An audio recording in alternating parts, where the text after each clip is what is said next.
Are you not entertained? Are you not entertained? Is this not why you are here?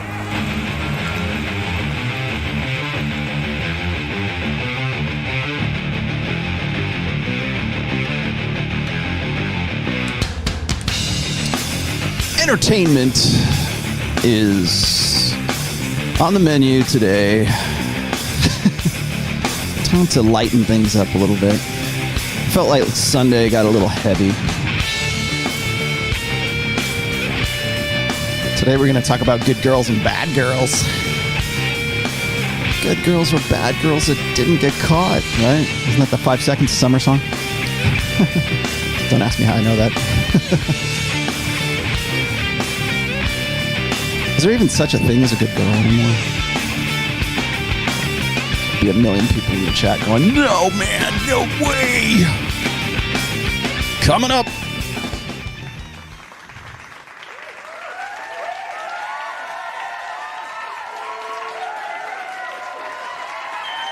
Yeah.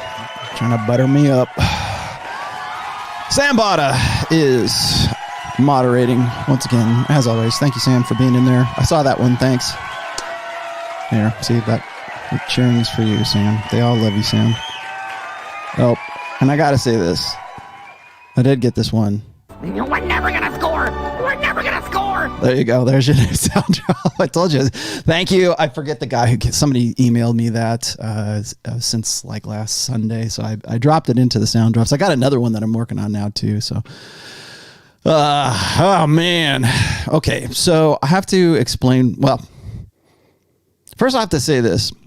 I don't know if you've ever done this, but if you haven't, learn how to use a straight razor before you start. Like you can see I got a little bit of a, cut myself a little bit. And I've been trying to noodle around with this straight razor that I guess one of the guys who follows me on Twitter has his own Etsy account where I guess he does his own kind of straight razor company. There's actually, I was unaware of this. I maybe this is like sort of this manly thing, right? There's a lot of different companies where it's like, it's almost like, I won't say companies, it's like drop shippers, right? It's online brand type stuff. But this guy's different. I forget his name. I wish I had, I apologize, but I bought a straight razor from him and it was a fairly expensive straight razor. I bought it because it was, the blade was from like the 1940s. And I just liked it because I thought it was like sort of a collector's item kind of thing. And I thought, well, I got this thing. Well, I should learn how to use it, right? You know, be a man, right? Learn the manly art of shaving with one single razor that we haven't had to worry about since 1940s, right? Apparently, but be careful of trying to learn things, particularly when it comes to blades and your face from YouTube. From the internet, and by all means do not attempt such a thing right before 30 minutes before you do a live stream. So there you go. There's your Rollo wisdom for the day. If we're going to use a straight razor, make sure that you have work your way up to it. Let's just say that. It's funny, like I see these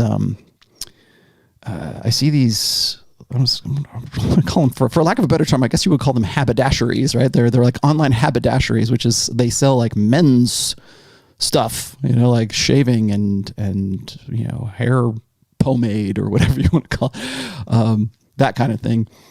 It was funny because I remember, do you guys remember when the Gillette commercial was a big deal? I think it was about a year, well, actually more than a year ago, almost 2 years now. And everybody was boycotting Gillette.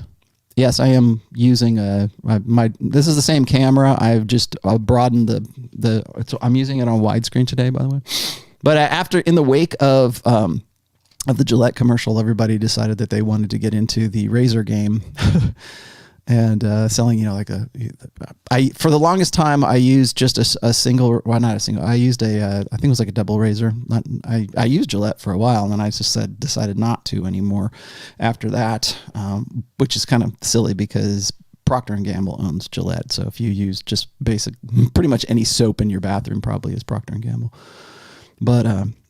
But it got me thinking about, like, I think a lot of guys are just sort of set it and forget it when it comes to things like that. And I think it woke a lot of people up to saying, hey, well, there's a choice. Try something different. So I did. Probably not what you really care about to hear today. But anyways, what do I think about NoFap? I've already done, I've already done a full episode on that. In fact, I did it with Ryan Stone. We did a show on semen retention and NoFap. And I'll tell you what I think about NoFap, and I'll just give you the brief version of it. Game Monty, I see your thing. I'll come back to you. I realize we're smack dab in the, what are we, a weekend? No, what is today? Today's the 11th. We're 11 days into No Nut November. How's your no nutting going on? Oh God. Hello, children. How is your no nutting going on? It's fun. I saw people in the chat here right before I even came on. They were like, "Hey man, be careful with those pictures, man. I'm trying to do No Nut November." Really? Every year I realize that it's an annual celebration, right? I realize it's an annual thing, but it's funny that right around this time is when Gab or whoever decides we're done with pornography. We're not going to put pornography on our platform anymore. I didn't realize you could have pornography on your platform. I didn't even realize you could put porn on Twitter until like probably last year when people were saying, "Oh, Twitter has porn and Gab doesn't." Really? Like when I think of pornography, I don't think of Twitter. I think of like Pornhub or whatever is the latest thing. I don't know, whatever. Maybe Sterling Cooper could tell you. But I've done a full episode on that. So if that's your thing, go check that out. It's called Semen Retention. It's actually it's another great thumbnail. Game Monty asked me this, and I figure I'll get to it here real quick. He says, "Any point to monogamy knowing human nature?" Yeah. Not knowing script plate polygamy seems optimal, and accepting red pill truth. Under what circumstances is mate guarding seen as alpha by women? When you are a high value guy, and we're going to talk about that today too. I'm glad it's actually a nice segue into what I wanted to get into. Alpha male, I see your nice 50-pound super chat there. I will get to you in just a second. Once again, before I get started today, I am Rollo Tomassi. I am the author of The Rational Male, soon to be 4-book series, coming up very soon. You guys, if you are a regular follower of this channel, or if you've read my stuff before, or if you are certainly if you're a Patreon follower, and you in any way follow along on my Twitter or whatever, I don't care, whatever my platform, whatever my social, creeping on my socials, you trust me, you will know before anybody else when the book is out and just about to go into the wild. I'm going to try my best to give you some sort of exclusive, like maybe a day advance, maybe 2 days advance, so you guys can. I don't do pre-orders. I know a lot of people do. Godsaw did pre-orders for almost 6 months before he dropped his latest book, which is A Parasitic Mind, which is really good, by the way. Go check that out.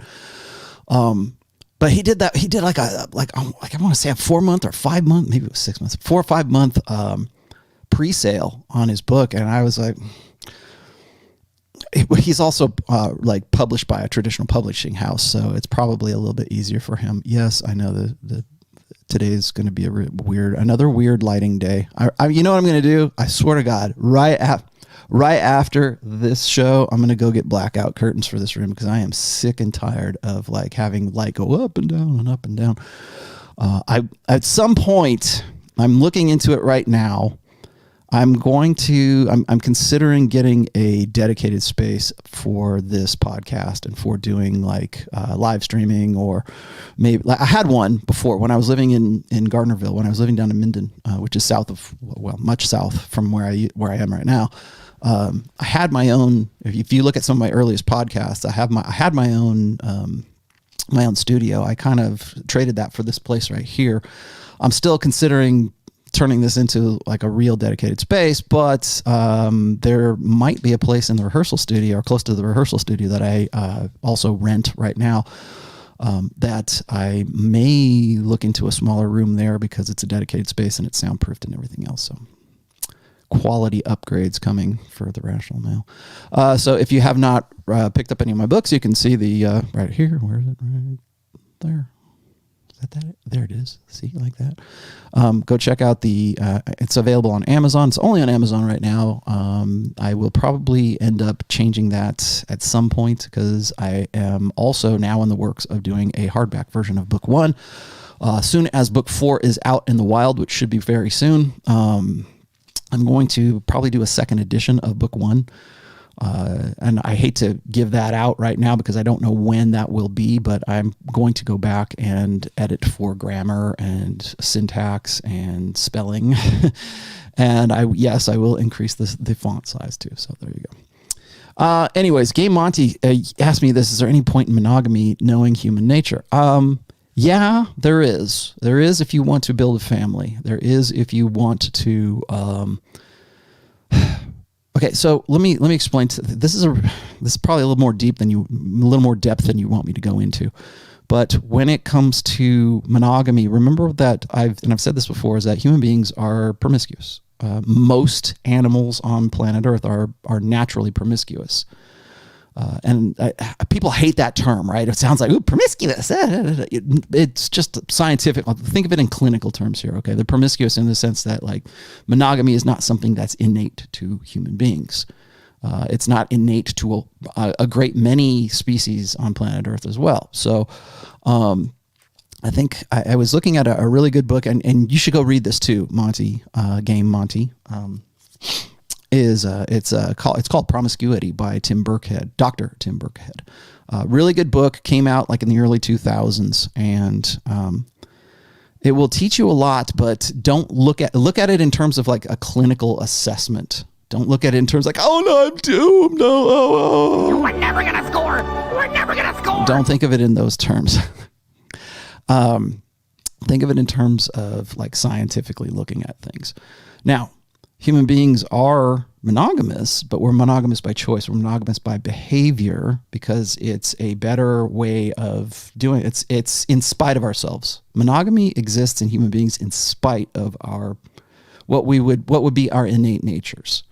And that's how you get into issues of like, social structures and religion and morality and ethics and things like that. So we build on top of that. So it's not just we're just animals running around and we just want to, we're walking hard-ons or something like that.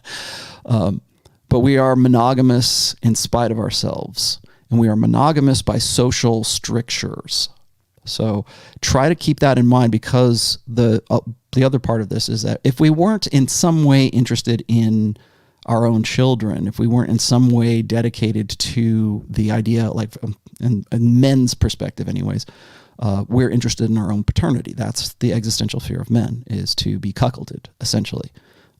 To do everything with it that is humanly possible, evolutionarily possible, to avoid investing parental investment that is a waste of our time, because that kind of waste of time is a lifetime that is a waste of time, or could be.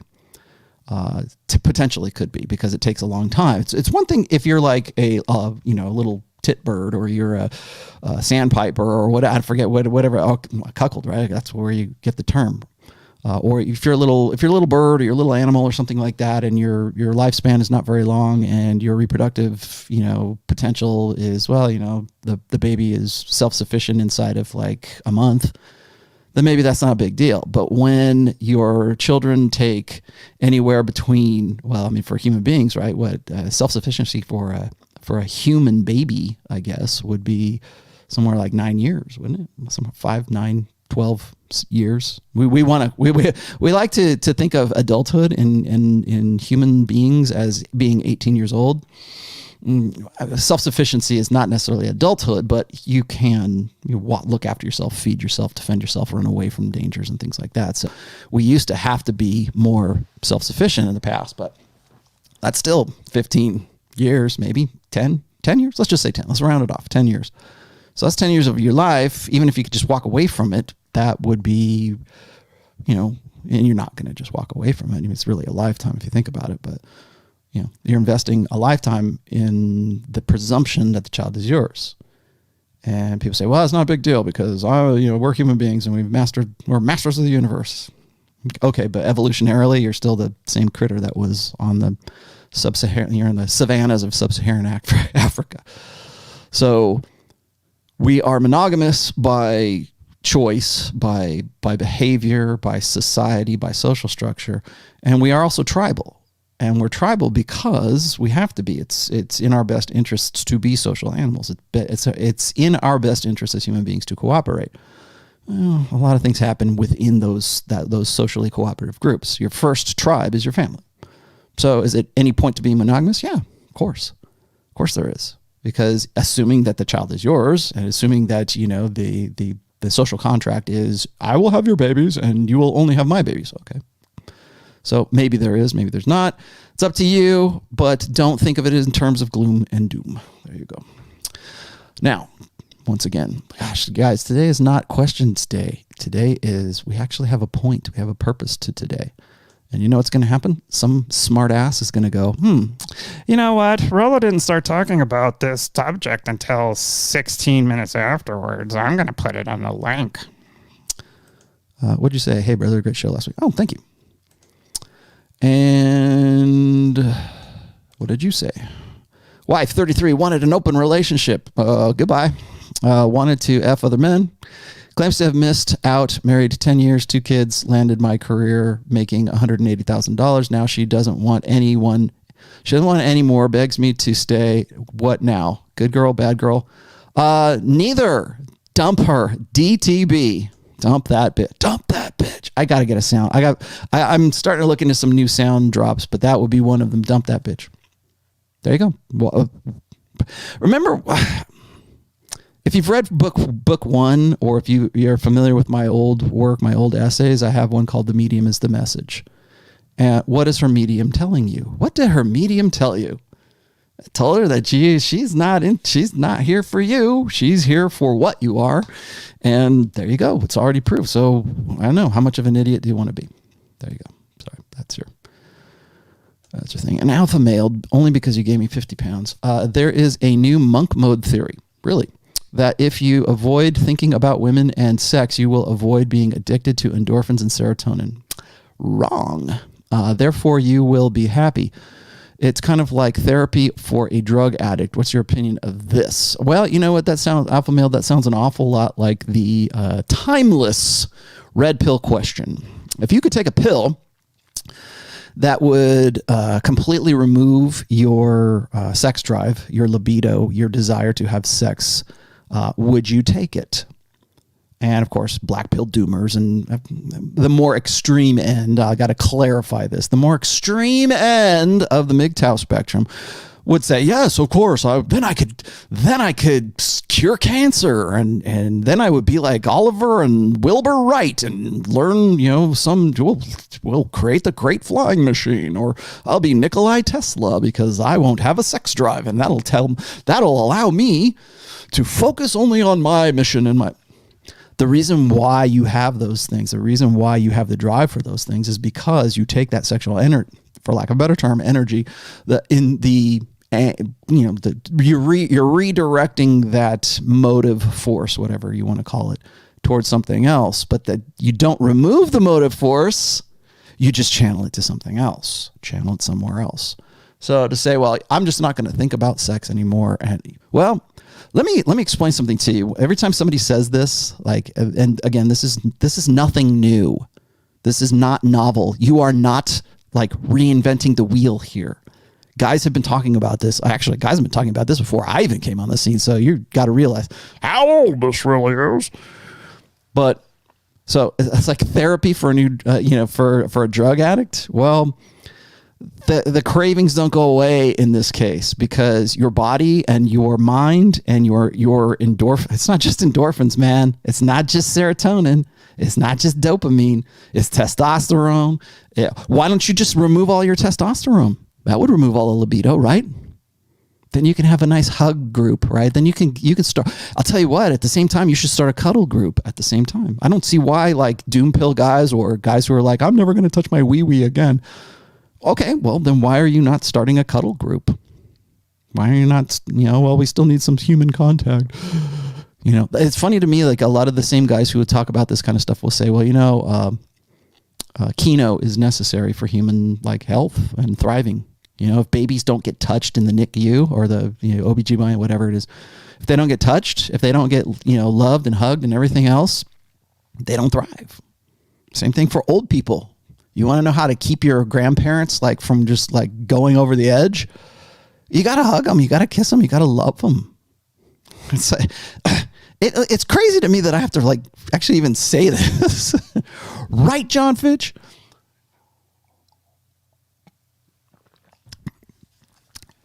That's it, yeah, okay. I mean, this is basic human, humankind, the milk of human kindness 101. Why was that not be a, oops, there's my focus. Sorry, guys. I'm dorking around with this brightness thing again.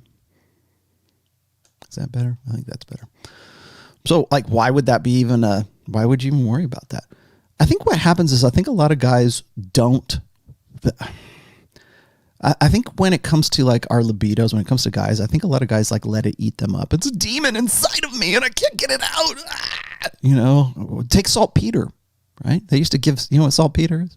They used to give saltpeter to kids so they wouldn't get boners back in the day, back in like the 50s. Maybe it was even earlier than that. They give kids like boys saltpeter so that they wouldn't get like, that was supposed to be like an erection cure, because if the kids had erections, they couldn't like study in school or something. I couldn't pay attention more. You have to learn to live within your operative state. You have to, if you have a problem with pornography or that's you, man, you need to control that, but you're not going to control it by running off to Antarctica and living in an ice cave somewhere. You have to be able to live in the world. And you have to use that energy, and you have to use that energy. I hate using that term because people always take it wrong. You have to use that, the motive force, that incentive, I guess, when it comes to like your sexual energy, and direct it to something that's productive. I just don't, it blows me. Like whenever this comes into, like whenever I have this discussion with somebody else and I've had this discussion, this monk mode, where when I've had this discussion before, why do they call it monk mode? Because you're like a monk, right? What do monks do? Well, they sit in quiet contemplation and read the Bible, maybe. I don't know. Maybe they don't even do that. Maybe they just sort of stare out at the world. For pretty unproductive, as far as I'm concerned. But it's this idea that if you just sit around in quiet contemplation, then you'll be closer to God, or I don't even know what's the point of being a monk today. I mean, maybe back in the day, back in like the 1500s, maybe that was something. But right now, of course, we're much more distracted right now. But that was the whole thing. You're supposed to be sexless. You're supposed to be celibate, right? If you're a priest, you're supposed to be celibate. At least Catholic priests, anyways. I don't know about other priests. But you're supposed to be celibate. Because that in some way, like not contending with your sexuality in some way is supposed to lift you some higher state of consciousness. And honestly, we as human beings have not evolved to do that. We've evolved to bang. I want to fight, I want to F, and I want to run, and I want to feel the blood flowing through my veins, and you know what else? I want to write a sonnet, and I want to write the next masterpiece, and I want to paint the next masterpiece, and I want to, we're all of that. And when you like deny certain parts, guys tend to lean one way or the other. They lean really over the edge to like, self-deprivation, and that's going to cure me. I have a problem. I have a disease. Why do you think you have a disease? Why do you think you have a problem that you need to go monk mode for anyways? What happens when, celibate priests go as priests? I mean, what do we associate like Catholic priests with? Pedophiles, right? With certainly, maybe having a mistress back in the day, maybe it was a mistress, but now it's like we think of, well, they're just repressing their sexuality because they have a problem with their sexuality. Or, they're kitty touchers, right? Or they did the altar boy or something. Well, because I don't care what you think you're doing, at some point your sexuality is going to come out. Your libido is going to come out. How you manifest that, it's better that you're in control of that and you direct that than it to be out of control when you think it is in control. So that's what I think about that. There's my opinion of that for you. What are monks known for? What are priests most known for? Today, what are they most known for? What did you learn from writing book 4? How about I get back to you on that? I'll tell you what I learned from book 4 just as soon as it's out in the wild. And then people will know. So anyways, today we're going to be talking about good girls and bad girls. Finally, thank you. The reason I wanted to talk about this is because I have a couple, if you've read the first book, you'll probably already know this. There's a chapter in the first book that is called Good Girls Do. And we're going to get back to basics a little bit today because this is actually kind of fun. And I like a lot of guys want to, I think, particularly now, want to believe in this ideal of wholesomeness, I think, with women. And it's really this kind of old order thinking. And I'm not saying there's anything wrong with it. A lot of guys want their virgin bride, and I get why they do. Like what we were just saying a minute ago, it was Game Monty was saying something about monogamy. Which should, why would he bother with it? Because we're all promiscuous and all women are just basically skanks anyways. Or given the right circumstances, all women are skanks. I've said this before too, and you probably read this at some point, is that every man wants a slut. He just wants her to be his slut. That's the possessiveness. Remember, I think I said that in the possessive. Was I talking about possessiveness? I was talking about this. It was She's Not Yours. That's what it was. About 2-3 shows ago, I did. The topic was She's Not Yours. It's just your turn. And guys want that sense of ownership. It was another great show, by the way, with Ryan Stone. And it kind of comes back to that because a lot of guys want that sense of ownership, but also, and there's nothing wrong with that, by the way. I should point that out because men tend to develop senses of ownership and develop this possessiveness. Like when we say a guy is he's overly possessive or he's so insecure, we want to say that guys are insecure because they become possessive. No, they're not insecure. They're just following their reproductive programming. They're just following that hindbrain subroutine that's going on. When you see when your girlfriend, your committed girlfriend, your wife, whatever, when you see her changing her behaviors, even if you don't consciously rationally process it, your peripheral awareness is processing the change in behavior, the behaviors that are out of ordinary, that are remember how I talked to you about how guys human beings are always looking for predictable behavior. That's part of it. You will do that without even thinking about it. It's not like you go, she's acting a little out of character. You'll before you even get to the point where you're processing that, your subconscious, your limbic system, your your lizard brain has already figured that out. And when guys go, wow, I want Rollo, should I get her phone and look through her phone? Well, the question isn't should you do that? It's why are you thinking that you need to do that? Where along the lines did you figure out, at what point did your gut, at what point did your instinct say, I think she's acting a little squirrely? That's the question you need to be asking, not should I do these things? Not should I, should I drop the hammer on her? Should I be more possessive? A lot of time, one of the reasons why we call guys who are possessive insecure is because we live in a gynocentric social order and we want to believe that women should have ultimate 100% control over the reproductive system. So we have decided way back, really when at the advent of hormonal birth control, we decided collectively, or just whether we decided to or not, but society wide anyways, in Western societies, that's getting globalized. We decided that women's mating strategy should be the primary one and that men should follow along, and that anything that contributes to men being in control of the reproductive process, including being concerned with their own paternity, that's insecurity. So when a guy says, I'm never going to date a single mother, well, when the guy comes to the point of verbalizing that, it's usually because on some gut limbic level, that's my word for the day. There's your vocabulary word, limbic. Go look it up.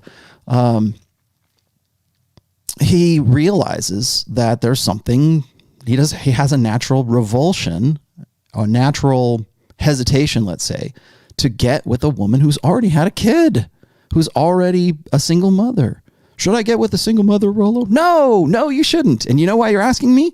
Because on some level of consciousness, you realize that you shouldn't be getting with that one, because an unspoiled virgin is from our evolutionary past is a boon. It's the best thing to find. That's why it's in the Bible. That's why it's in the Quran. That's why it's in, the holy, any patriarchal, certainly all the Abrahamic religions, but that's why it's a big deal. Virginity was it wasn't always a sure thing, but there's a reason why women have a hymen, right? Right? That's the seal, right? That's the freshness seal. Why? What on earth? Well, how would women ever have evolved a hymen? Right? I mean, that's why it hurts the first time when you have sex with a woman and she's a virgin or whatever. And it's like, yeah, you're breaking the safety freshness seal. Why? Where? It makes me wonder. And somebody needs to go and look this up for me and email me if you can find this. I'll look for it too. But are there other primates that have like a hymen? Are there other primates like I can only think of in terms of like monkeys and things like that, right? But are there other maybe even other animals that have a hymen? And if so, why? What is the evolutionary purpose of that? That blows me away. Like, why would that be something? And these are questions nobody is going to ask except for here on the Rational Male. Why? Why on earth would there be such a thing like that? Why would virginity be such an attraction cue for men? Well, because it's an assurance of paternity. And that's kind of where I wanted to start today. What are you asking me again? I too am interested in. Okay, well, we'll get to that. We'll get to. Trust me, when we get to the rest, when we get to that portion of the show, we'll talk about it. Is that what you were asking me? Who was asking me this? I know that's what that was. Durble said something like, "What did you ask me?" Anyways, I'll come back to that. Don't worry about it. Don't break my flow, man. Don't kill my buzz. So why would that be? Why would virginity and goodness and wholesomeness and acquiescence, let's just say, to the male mating strategy be such an attraction? Well, because the good girl, the girl that's like, the Bible study girl, the girl that's I can only really think of things in terms of like a Christian context, I guess, in this term, but the same thing would apply, I guess, for Jewish men and women and certainly Muslim women. You want a virgin. You want somebody who is unspoiled, untainted, not run through, right? It's funny how like we've gone from like, I want a virgin bride to, I just want a girl who hasn't been run through. Can't I just get that? That's what qualifies you as being a good girl. You're not run through. Well, what's your body count, lady? 7. Oh, whew, thank God it's not 12. Gotcha, bitch. Yeah, there you go.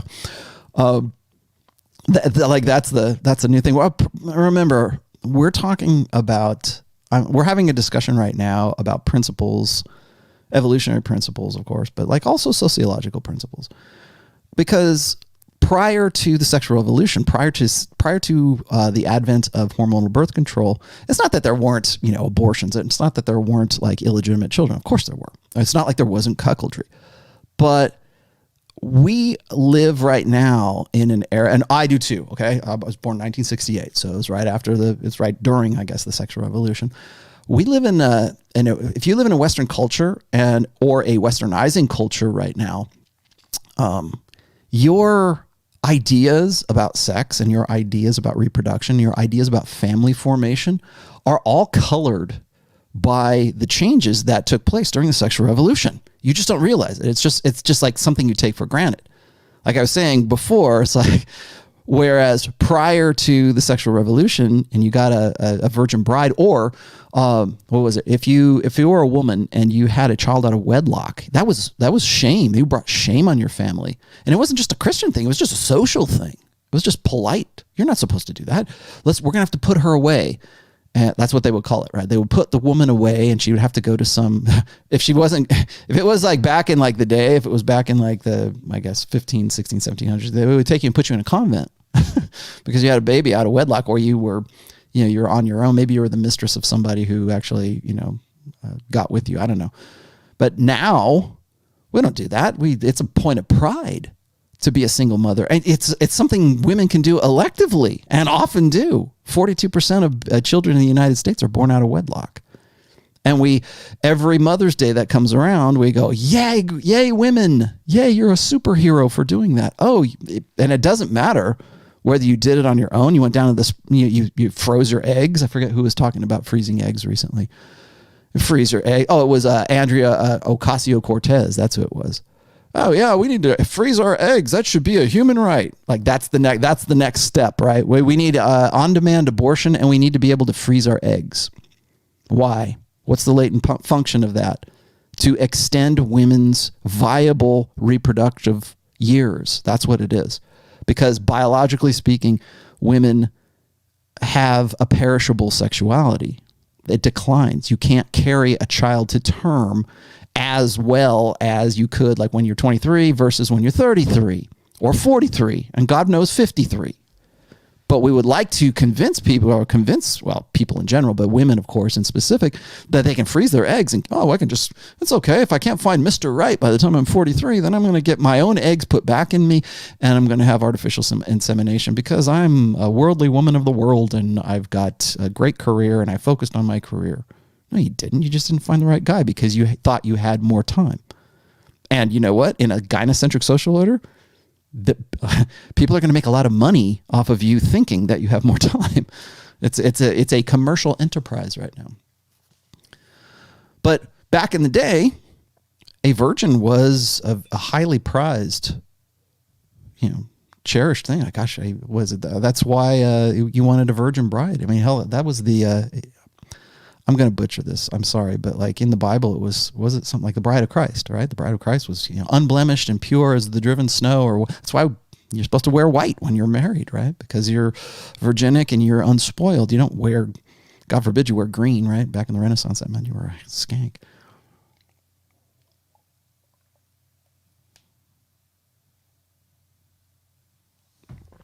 John Fitch. All right, no more coffee. I'm good. So where does that lead us when it comes to the good girl thing? Well, the good girl thing was good girls women are women, period. Guys want to say this. I run into a lot of guys who'll say, well, this girl's more hypergamous than the other. No, she's not more hypergamous. The girl from Bible study is just as hypergamous as the girl who's on the stripper pole. They just express it differently, or they're constrained in the manifestation or the expression of hypergamy. Now, guys will say, well, all women on social media, like we were just saying before, I think it was the monogamy question here a second ago. What's the point? Why would I even bother? They're all skanks. They're not really, women are all opportunistic. I'm not saying that they're all gold diggers. You know what the difference is between a gold digger and just an average woman? Is that the gold digger is just as her opportunism is every bit as strong as any average as any woman is. It's just that she's overt about it and she gives away the game. So when a woman is a gold digger, when women go, oh, she's a gold digger, like, because you'll hear women call other women gold diggers before you will hear a guy say that, because most guys who have the gold to be dug in the first place, they often don't care. They don't care that she's a gold digger. As long as they got the money and she's hot and the boobs are big, who cares, right? It's women who are saying that. Women will slut shame more and they will gold digger shame more, because that gives away the game. It makes it overt. Now, I've said in the past, I think I've done an episode about open hypergamy. Now, open hypergamy is the idea that hypergamy is no longer needs to be kept a secret anymore.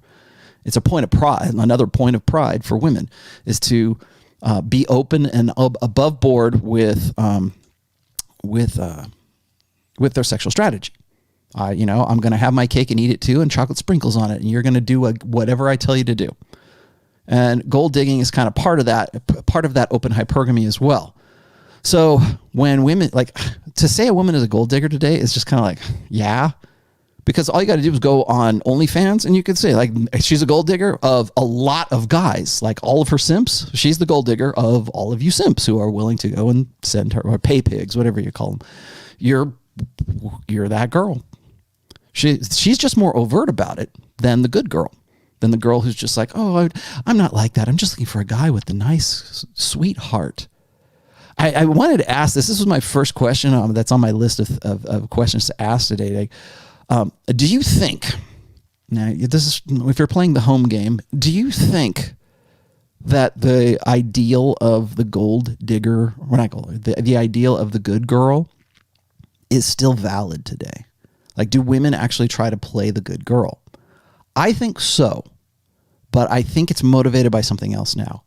Prior to maybe year 2000, certainly not in the last 20 years, I can remember, now this is just, I hate to give personal stories, but I think it's useful in this sense. I can remember when I would meet girls, I was again, my rock star 20s, right? I can remember meeting girls who are like church girls. And this was back in the late 80s, early 90s, maybe up to the mid 90s. And you'd meet a girl who was supposed to be, and not virginic so much, but like, because maybe she got with guys before, but then she decided she wanted to get right with God and go to church.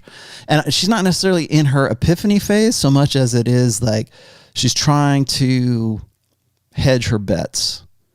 And this was, again, remember, this is from a social order or a social circumstances of the late 80s, early 90s. Because back then, like from like, say, 88 through about 93, 94, it certainly wasn't the hookup culture that we know of in the late 90s through the 2000s. But at least where I was anyways, it was, people want to get laid. Everybody wants some, right? And I can remember being the guy, like I finally went from being the guy who was sort of this blue pill chump beta in high school to just like not having anything to lose by being more alpha and being just like thinking myself that much more. And I didn't get into music. Well, I love music. Don't get me wrong.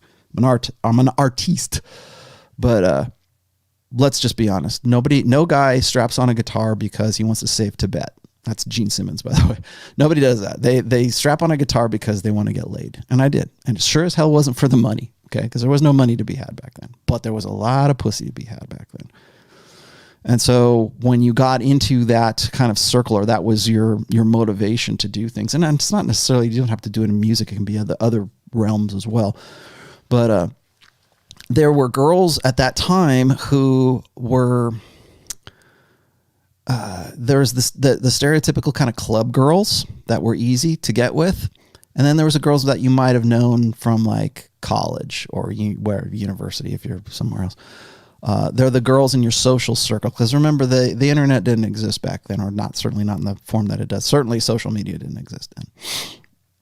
But there were still girls who could use the good girl image to their advantage, because it played up to, I think, guys' sense of long-term ideals.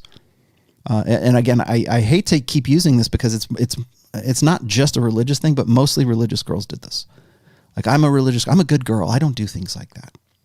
They play this kind of, I won't say cat and mouse kind of thing. It's not so much the coquette as it is, they believe it. They actually believe in the idea that they are a good girl.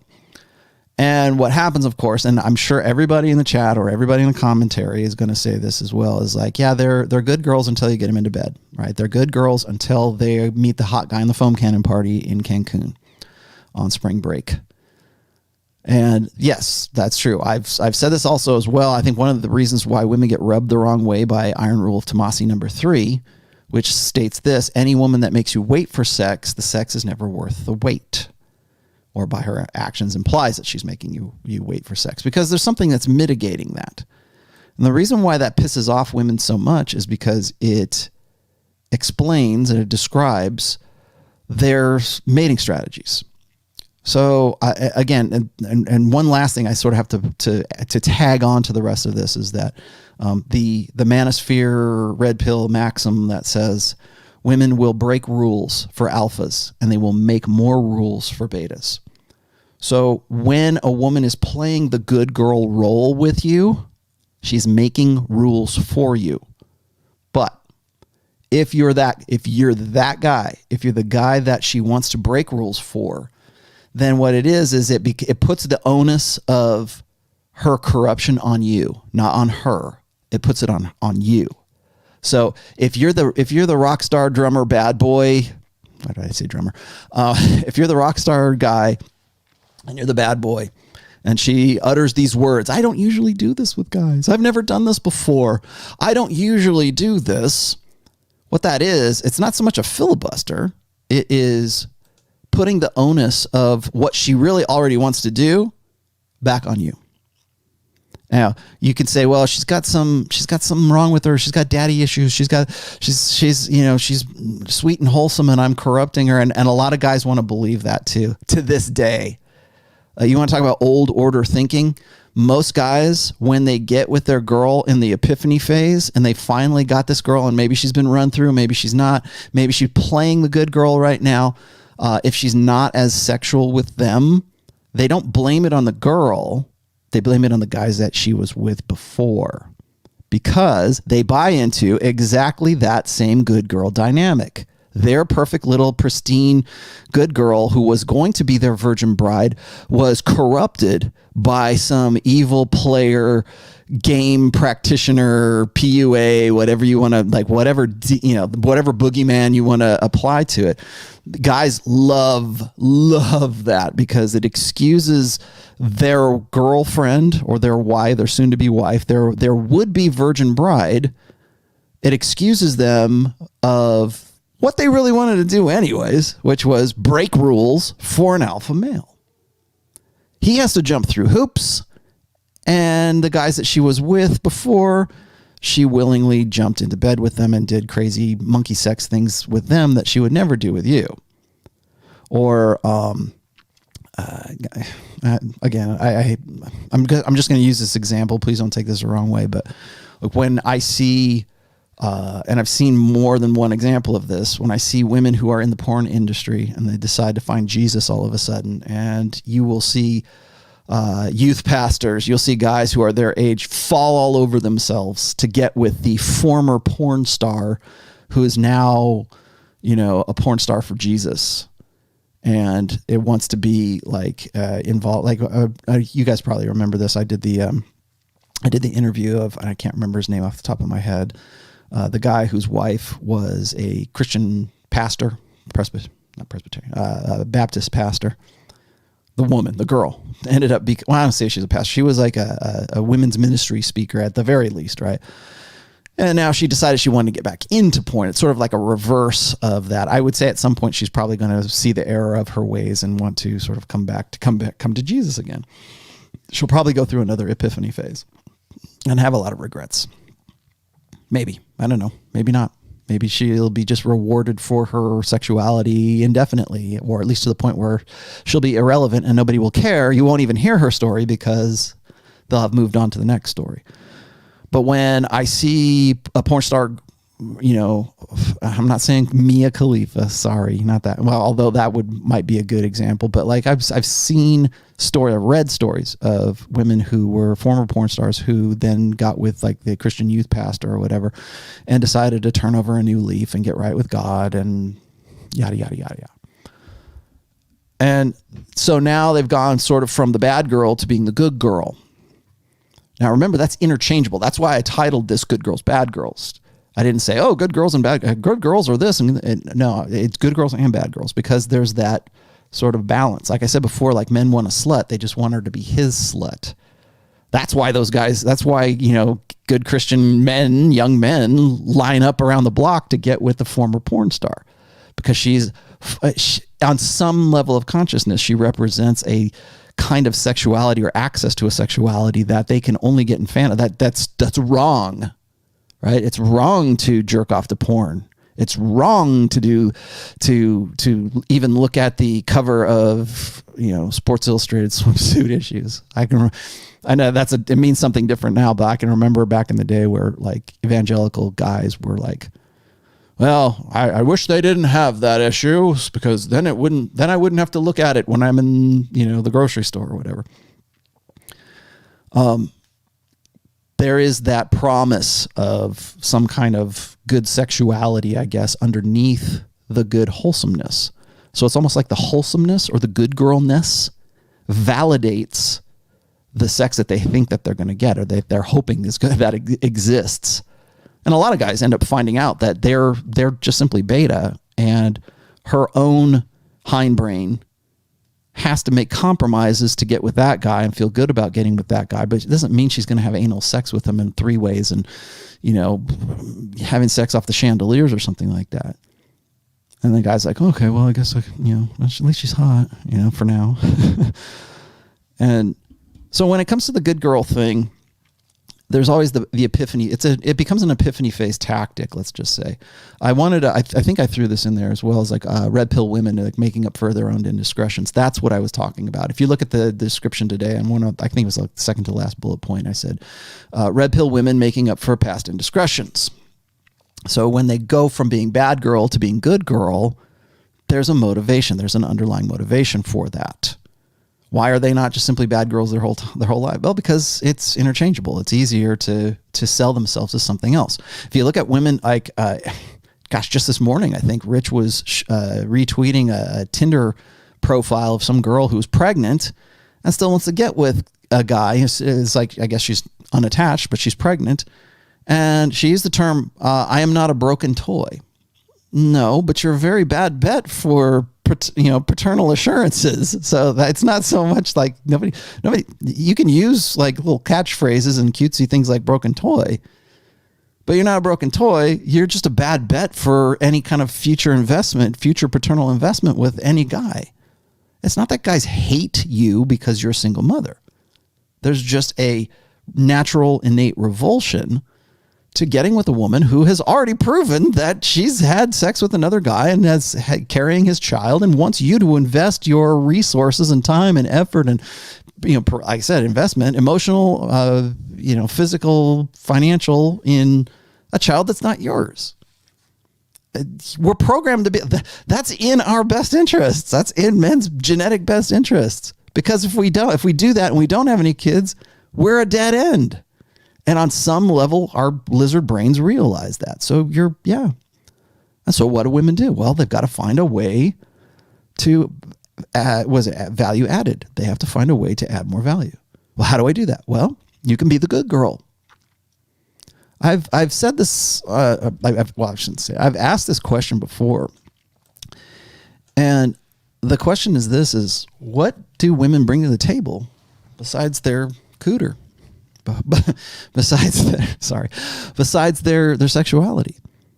If you follow my Twitter, you've probably seen me retweet this about probably a dozen times this month. Women's only real agency is their sexuality. That's why they take their clothes off whenever they want attention. It's a reflex. It's not even something they have to really think about. You guys remember the girl? Remember when the protests were going on? The riots were going on in Portland, and there's that one girl who stripped buck naked, and she was out there and just like dancing around and flirting with the police officers, and she was just didn't look half bad, but she had some simp or some guy was out there with a big shield and trying to block in case somebody was throwing something at her or whatever. Why on earth does that people go, well, she's just insane. Well, if she was insane, okay. If that was a one isolated sort of outlying incident, okay. But that's the default. The default is for women to take their clothes off.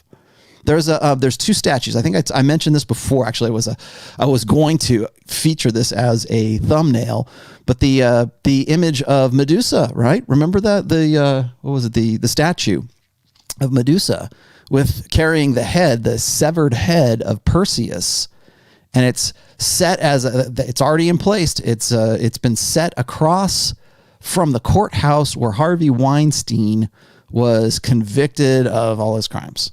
And it's all it is a hateful reminder that this is what's going to your head is going to come off. This is how much women hate you.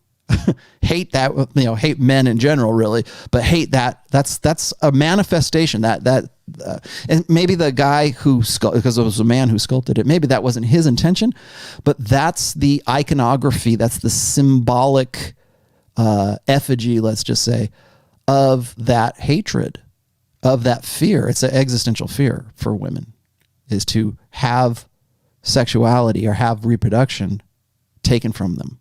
The same thing with the protests and things that are going on right now in Poland. Poland has the protesters in Poland, or the ladies in Poland. I mean, we're talking hundreds of thousands. Like, I think almost 250,000 women are out in the streets in Poland, supposedly protesting these draconian laws for abortion. Why is that such a hot point or flashpoint, hot button issue for women? And I've said this before, of course, is that abortion is the ultimate expression of hypergamy. And why? Because it's a fail-safe against bad reproductive choices. Because women want to extend their sexually viable years if they could, indefinitely. And the only way they can do that is through things like abortion, things like child support, things like freezing their eggs, social narratives that say you can be, your sexual prime is when you're 40, ladies. No, it's not. It never has been. It probably never will be. But we sell women the idea that their reproductive, their fertile years, their sexually viable years, that, again, because sexuality is their only agency, should be indefinite. When in fact their peak years they burn hot and bright, right? I mean, they become women hit their sexual peak right around 23 years old. Scientifically, statistically speaking, that's the way it is. And even fertility wise, that's when women are at their, ablest, I guess, to, again, sorry about the lighting, to reproduce. And wouldn't it be great if we could just, I know this is the joke. The store is called 21 Forever, not 41 Forever. But the reason, okay, yeah, great, okay. But why is it 21 Forever? Because that's what women want to be. They want to be 21 for the rest of their lives. They want to be 21, 22, 23, 24, somewhere around there. They want to perpetuate that viability because there's agency, there's power in that. So when you see something like the Medusa statue, or the latest one was the Mary Wollstonecraft statue that just went up, and go look it up. Actually look it up in my Twitter feed right now. I actually reposted it. Mary Wollstonecraft, again, the sculptor sculpted Mary Wollstonecraft buck naked. Why on planet Earth? Because it's the only way women can get attention. Take your clothes off. Run naked in the streets. Go naked at whatever protest it is. Doesn't matter. Thank you. Did you like that? That was good. Oops. Yeah, 55. Yeah, why? And of course, women are losing their minds. Why is she naked? Why is she naked? Well, because that's women's only real true form of agency. Now, before you go and throw rocks at me, what about Margaret Thatcher? What about Cleopatra? Well, Cleopatra actually is a good example of women's agency being sexual, but I'm not talking about outliers. I'm talking about in general. You want to know why Kamala Harris is the soon will be at some point the vice president, and probably the president, unless if things keep going the way they are? Because she slept her way to the top. Because her sexuality was her agency, at least in the early years. Probably not, certainly not now. But prior, that's how she got to where she is. She slept her way to the top, right? Well, you can't break the glass ceiling unless you bang the boss. Yeah, well, that's always going to be a thing. What did you say, Alpha? Women in Poland say they want abortion to be able to abort disabled babies or if the life is at risk. Lies. Let's just look at the statistics there, Alpha Male. How many women do you think want to abort disabled? How many disabled babies? What percentage of babies are disabled from a regular pregnancy? I mean, you could say 10%. But I don't think it is. Or what is it? Disabled babies or their life is at risk. Technically, whenever a woman gives birth, her life is at risk. I mean, let's just be honest. There are people, not very often anymore, but certainly throughout human history, when women gave birth, right up until modern science, right? The idea that the possibility existed that they might die in childbirth is always there. I think it was Dinah Fleischman was talking about like women, when it comes to sexually transmitted diseases, women get more sexually transmitted diseases than men do. Why? Well, it's the simple mechanics of a vagina versus a penis. That's why. Yeah, you can get the clap. Yeah, you can get, HPV, whatever it is. Sure, you can get those things. But for women, they're incubators. They're incubators of babies and incubators of diseases too. And so that's, having sex with the wrong guy could be a death sentence. Even if having sex with the right guy and giving birth to that child could be a death sentence. But what's the statistics? I always get this too. It's like people say, well, what about babies of rape? Okay, we can talk about that too. In the States, at least in the United States, that actually are allowed to keep those statistics. The children of rape account for a fraction of 1% of all abortions. The simple truth is this, is that the vast, we're talking 90+%, at least 90+, maybe 95% of abortions worldwide are elective. They're not about, I'm sure it exists. I'm sure there's children rape. I'm sure there's pregnancies that endanger the child. I'm sure that there are pregnancies that endanger the mother. I'm sure that there are, we're going to have a Down syndrome kid and we want to abort the child, blah, blah, blah, blah, blah, blah, blah, blah. Those are a minuscule percentage of the abortions that are performed, the elective abortions that are performed worldwide right now. So we have to look at things from a practical sense. Why do women fight tooth and nail? Why will they seriously come to blows? Why will they set churches on fire to make a point about abortion? And they do. Go look at the feminist protests in Argentina, where they are literally defacing and coming to blows with men, but they're defacing and burning down Catholic churches as a result of the strictures on abortion. Why is that so important? Because it's a key to power. It's a key to female power. That wasn't what I wanted to talk about today, but that's a good aside. But I had to bring that up because that abortion used to be something that was part of the old order. It was the old order way of thinking. It was the old order way of dealing with reproduction. Men had a say in reproduction. And when men had a vested interest in reproduction prior to the sexual revolution, being a good girl, being a wholesome virgin bride was a benefit. What women will say today, and I even heard this back when I was, my rock star 20s, right? When I was in my 88 through 93 somewhere, I would hear women say this as well, and you'll still hear them say this today, is that, I can't be a good girl because there's so many girls who aren't. So if I am not a bad girl, if I don't bang a guy on the first date, then I am selected out. I am censured, let's just say, from men's consideration, and certainly not the guys that I want to get with. Well, that nothing's changed really since then, or even prior to that, or after that. So yeah, women will always give free samples. Women will always want to, if you're a high value guy, hypergamy cannot afford to miss out on you as a prospect to lock you down.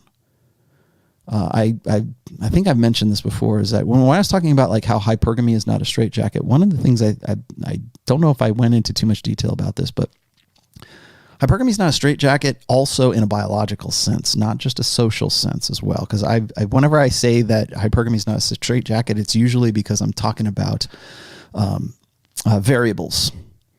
Like that woman is going to, hypergamy means one thing when a woman is 23, and it means another thing when she's 33, and it means another thing when she's 43. Because her positions, her priorities, the things in life, people were asking me this before, what about the alpha reinterest phase? That's part of how women deal with hypergamy and later on in life. That's what that's really about. So if you've read my second book, which is Preventive Medicine, and you look at the timeline, and I'll show you you want me to show you the timeline? I got the timeline right here. There you go. That's the timeline from from preventive medicine. And what guys were asking me about was the alpha reinterest phase. I'm actually kind of glad I brought this up now. If you look at, like, say, from age 15 all the way up to about age 30, we're only talking 15 years.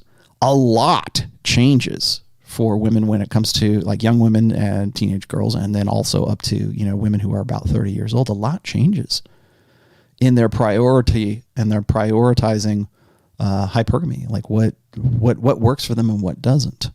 So when women are in their party years, and I usually peg that right around 20 to 27, 28, somewhere around there, and then the epiphany phase comes after that. The party years right there is when women are at their peak of sexual market value. And this is a statistical thing, is that, you know, men want a woman, like from age 15 all the way up to 80 or 90 years old. Men find women between the ages of 22 and 24 years old to be the most attractive. And it's just the way it is, right? We are fixated, and rightfully so, because it was to our evolutionary advantage. We're fixated on fertility, youth, younger, hotter, tighter, right? Fertility and youth. That's what we look for.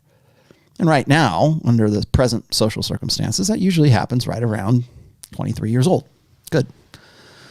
Nothing, you know, that's just the way it is. Well, what that also does is it also, for most women, they understand that, assuming they're not like really hideously ugly or don't have something wrong with them, most women on some level of consciousness realize that that is going to be their peak years for their own agency. That's why when women do like OnlyFans and they're 22, 23, 24 years old, that's when like doom pill, incel, black pill guys get really upset. That it's like a girl, an old lady who's like in her 40s, 50s, or 60s who has an OnlyFans, and those aren't the ones that guys get pissed off at. They get pissed off at the girl like Bella Thorne. You know, they get pissed off at her because she looks very powerful. She's the kind of girl that guys want to get with. And she took the bag and ran, you know, made $2 million off of black and white. And to my knowledge, still has that money and has not given it back. But anyways, that's the thing.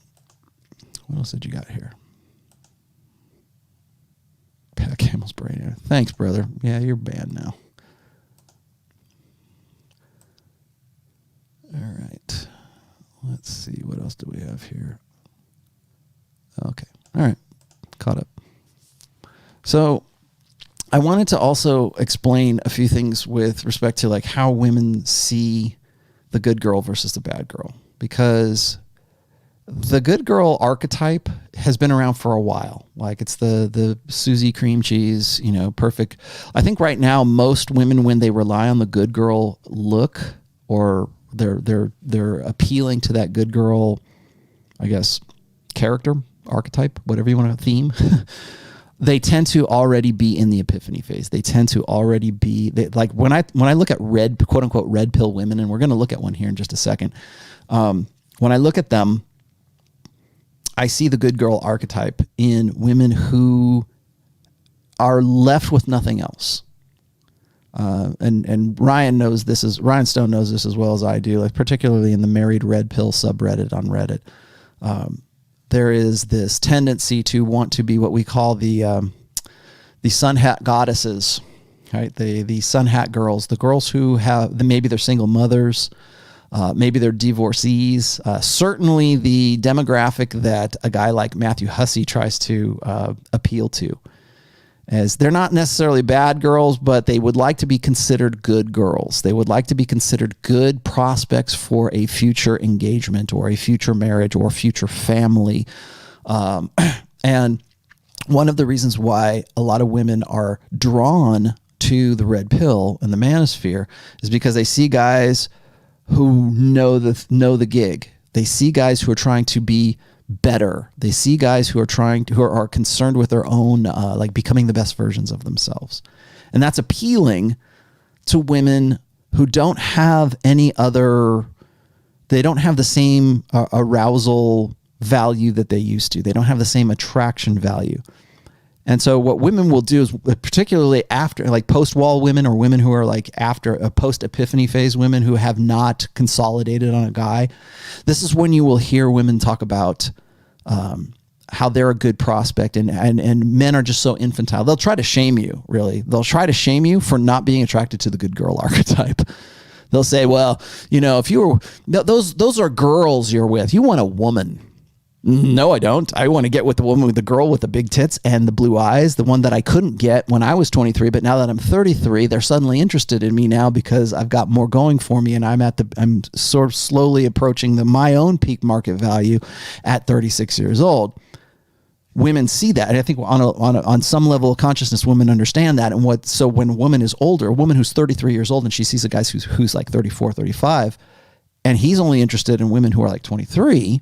Because he has the leisure to go and explore that. It's one of the reasons I tell you guys, wait until you're 30 to even consider monogamy, and certainly don't consider marriage if that's where you want to go. Don't even think about marriage until you're like 35, 36 years old, so that you're a better judge of character. You understand the game. You understand the game that you're in. You understand women's nature, what you want, what you don't want, because you've spun plates up to this point. You need to be in an educated position so you can make good decisions for yourself in the long term. Well, women get threatened by that, especially older women get threatened by that because they realize that they don't have the agency that they used to have back when they were 23. That's when women hit the wall, is when they realize it's not here. There's plenty of good-looking women who are like in their early to mid 30s. There's plenty of them.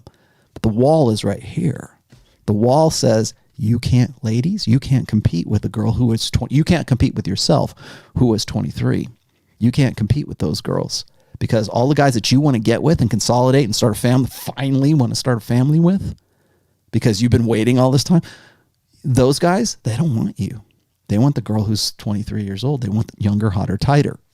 The girl who's wild in bed. The girl who has nothing to lose, the girl who's still in her party years, who still wants to, that's, I'm not saying that happens all the time, but that's who they're directing at.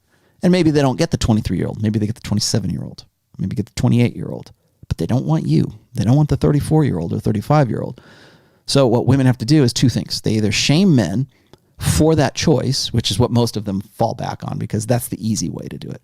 There's a whole social structure. There's a whole society full of social conventions to reinforce the idea that men are infantile and they're threatened by good, strong, intelligent, witty, funny women who are in touch with themselves and have completed their journey of self-discovery. And you can just throw out any other byword you want to. And the reason why is because they know that the guys that they want to get with, the high value guys who are 35, 36 years old, who they want to start a family with finally, are not interested in them. I'm not saying they're all getting with the girl who's 23, but they would like to. Maybe they get with the 25, 27, whatever. But they don't want to get with you because you already got baggage. Maybe you have a kid. Maybe you don't have a kid. Maybe you're just like there. I've written 2 essays about crazy plus single, or what is it? Hot plus single equals crazy. And I know that there's a video out there, like the hot crazy spectrum, right? Like if she's really, really hot and she's this old, she's got to be this crazy. And it's funny because it's true. It's funny because there's a kernel of truth to that. So when a woman waits long enough, that you kind of like, especially if you're a guy and you're red pill aware and you see a woman who's 34 years old, unmarried, no kids, still kind of hot, you gotta admit you would like to think, I think a lot of guys would think, oh, it's the holy grail. I can get with a girl who's not, she's not 25, she's 34 and I'm 36 and she's hot and she's fun, she's blah, blah, blah. We would like to think of that as being an ideal. But in actuality, a woman who waits this long, up in any other era, in any other epoch of history, she would be an old maid. She would be inviable. Sexually, reproductively inviable. Now, that's not necessarily the case now, but your brain, your evolved monkey brain, says, I don't want the 34-year-old, I want the 24-year-old, because she can have babies. And whether that maybe you don't want to have kids, but your lizard brain wants to. Your lizard brain gets hot for those girls because they're more fertile. They can carry a child to term. They're probably a much younger, hotter, tighter. They're a much better sexual experience than a woman who's not. So what do? We build up a society that says, oh, no, you don't want to get with those kids. You want to get with a woman. No, I don't. My id, ego, superego, my id does not want to get with them, or not with a 34-year-old. It wants to get with a younger girl because that is reproductively viable.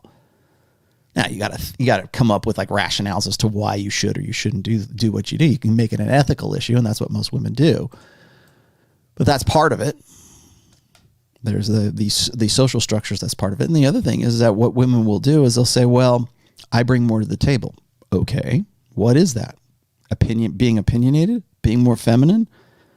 I guess one thing, if like women pride themselves on being like these really super independent, strong, independent woman archetypes, it's another thing when that becomes an obstacle. And I think that right now, when it comes to like women who are in the manosphere or women who are like quote unquote red pill women, they want guys to believe that they play a character that's very similar to the good girl character of old, because they think that, well, I've learned my lesson, guys. It's epiphany phase really, but I've learned my lesson, guys. Now I want to be feminine for you. I want to sit at home and bake bread. Please take care of my kids from 2 different fathers. What did you say? Rollo, you dropped a name in another video. A PUA dating coach catering to divorced middle-aged men. Didn't catch that. Oh, that's Mike Peterson. Hit me up, email me, and I will give you John. I will give you his address. He's on I forget what his actual blog name is. He caters, but he specializes in guys who are like between 45 and 55 years old who are like getting back in the sexual marketplace. Hit me up on email. Email me at rtrationalmale@gmail.com, and I will put you in touch. There you go.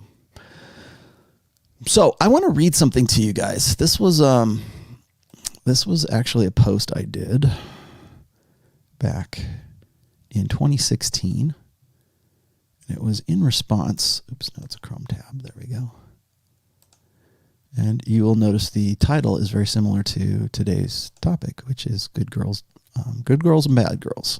And I wanted to read this part to you. I'm not going to have to read the whole thing. This was like a guy had sent this to me. I think this was actually a quote from a comment that was put up on Royce's old site on what's now Chateau Heartiste, which is actually, I should say, used to be Chateau Heartiste. There is an archive of Chateau Heartiste. If you just go to Heartiste, HEARTISTE.org, then you'll get to that archive.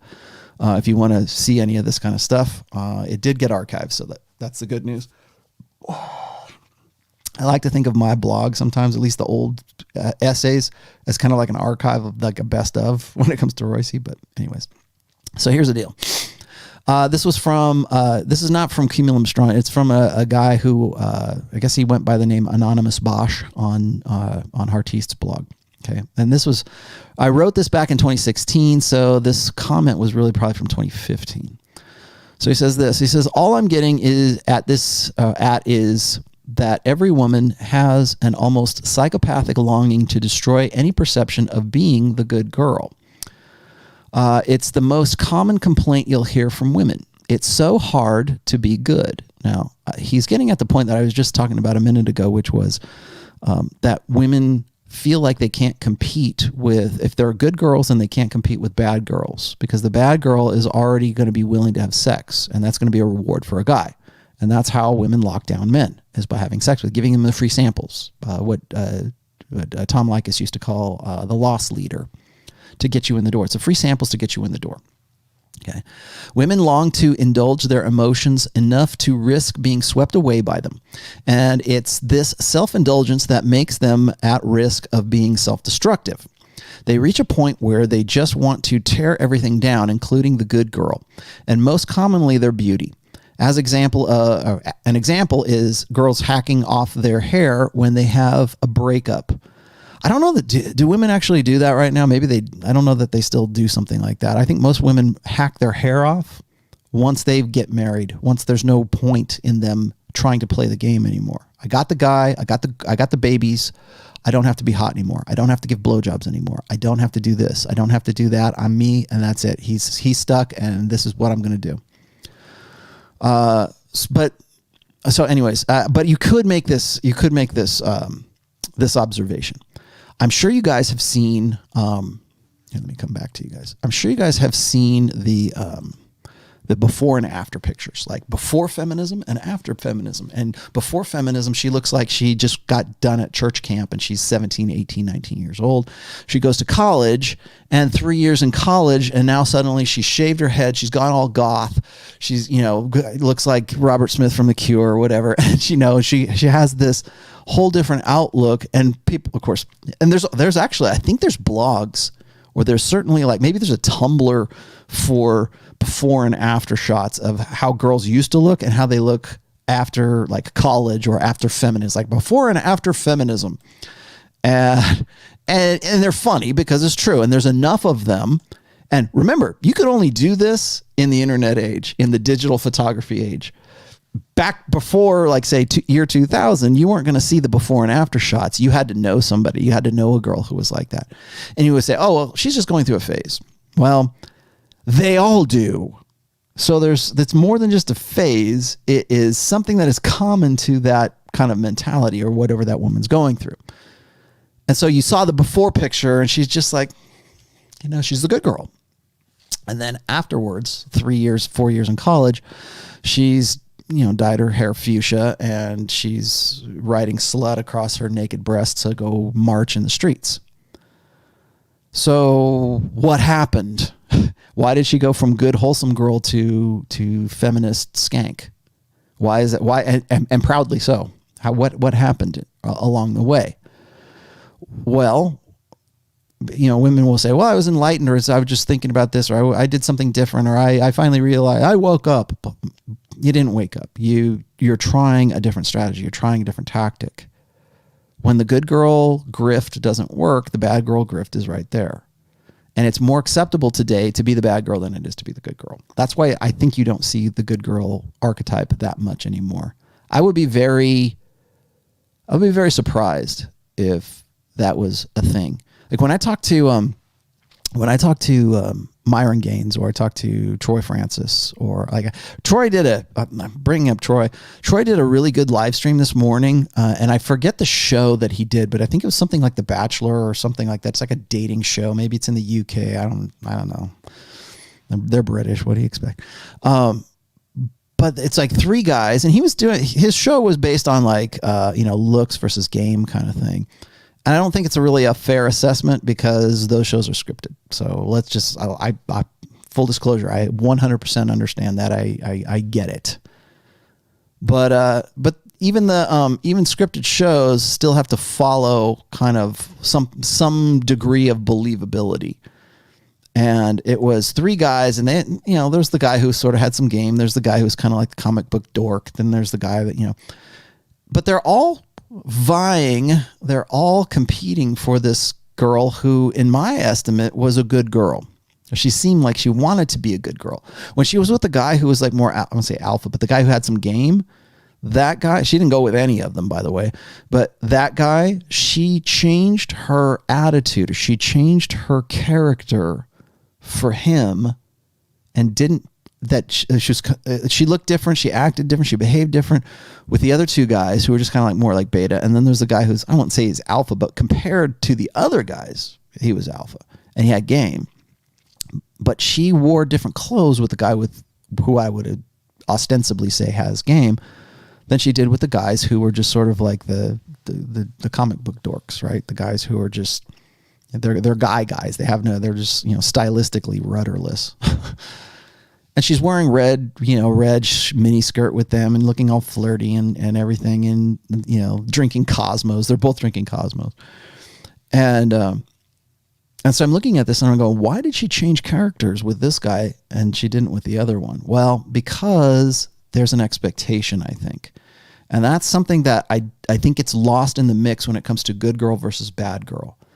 What does that girl, like if you're with a girl right now, let's just say for whatever reason, you're spinning plates, you're spinning this one plate, and she seems like she's got you pegged for the good dad, or she sees you as the guy for whom she makes rules instead of breaks rules for. Or maybe she wants to start out by presuming that you're the guy that she makes rules for and you're not, and now suddenly she's decided, oh, he's the guy that I want to break rules for. So, and guys really hate it when I say this, but I'm going to say it again, is that women make rules for betas and they break rules for alphas. But when you first met her, the real sort of fitness test, the shit test that happens between the two of you, like in the early stages, she's gauging whether or not you're boyfriend material or you're same night lay material. Are you the guy that she breaks rules for, or are you the guy that she makes rules for? There's real easy ways to determine this too. I really wish guys would because guys want to beat themselves up over very simplistic tells. Like when if a woman says, I'm going to make you wait for sex, well, that's a pretty good tell that she's making rules for you. Sorry, you're not the guy that she's going to break rules for. You're not the guy that she wants to, tear your clothes off and have hot monkey sex with you outside somewhere. You're not that guy. You're the guy she wants to spoon with and she has to feel comfortable with. Women have to feel like when women say, I got to feel comfortable with you before I have sex. No, she doesn't. She's the same girl who has the hot guy in the foam cannon party. He has higher value. He represents a reproductive opportunity that that hypergamy cannot pass up. And in the beginning stages, if you're dating or whatever, you just first meet, that's what she's trying to determine. So when she's flirty with you, if she wears certain clothes, if she wears red, if she wears the hoop earrings, you ask me about hoop earrings someday. When she's giving these outward signs that she perceives you as sort of like the guy she'll break rules for, then you know what you're working with. And if you're the guy that she says, well, I don't have sex on the first night, I want you to, I got to feel comfortable with you, yada, yada, yada, you're probably the guy who's the boyfriend material. And you're never going to be the guy that is going to own her body and soul. So those are some things that you sort of have to consider in the very beginning, because she's going to switch characters on you midstream. So if you're the guy, if she sees you in the beginning as the hot guy in the foam cannon party that she's going to break rules for, she's going to act differently towards you than if you were, say, the guy who is boyfriend material. Or maybe you were that guy initially, and then she realizes you're actually Mr. Nice Guy, and you make a good dad. It's dads versus cats, right? So suddenly she sees you as like the dad material guy. Then she shifts gears. And you want to know how to maintain frame. The first place where frame begins for you as a guy, I've done dozens and dozens of essays and videos about frame. Frame begins right there. Frame begins on where she is placing you on the alpha seed versus beta need. The guy she breaks rules for, or are you the guy that she makes rules for? In there is frame. In that determination right there, I'm giving you guys, I hate to go all PUA on you. I'm giving you guys some really like tight ass advice right here. Okay. In between those two, when she's trying to determine who you are or what you represent to her, like libido, her id, her to hypergamy, in there is where frame is. So between alpha fucks and beta bucks, that's where frame gets determined and what you are willing to accept. So if initially she met you and you were both together in the foam cannon party in Cancun on spring break and you're both drunk, I was drunk, he was cute, and one thing led to another, and then you see her later on and you go, hey, remember when Cancun? Wasn't that great? And now suddenly you've gone from being hot guy that she breaks rules for to being beta male guy that she makes rules for. Now the dynamic has changed. Now the frame has changed. Now it's you're coming to her instead of her coming to you. That's the and a lot of, like, when we talk about good girl and bad girl, what character is she playing? Is she playing good girl because she thinks that that's what's going to convince you that when she makes rules for you that it's legitimate? This is just who I am. I was raised a proper Catholic, and this is how I am. And whatever it is, when 2 weeks ago she was banging you in the foam cannon party. That's another. Oh man, here's this is more tight advice, right? If a woman has sex with you, like initially, like you have a same night lay with you, and for however it works out, like you end up seeing, or she turn her into a plate, or she becomes your girlfriend or whatever.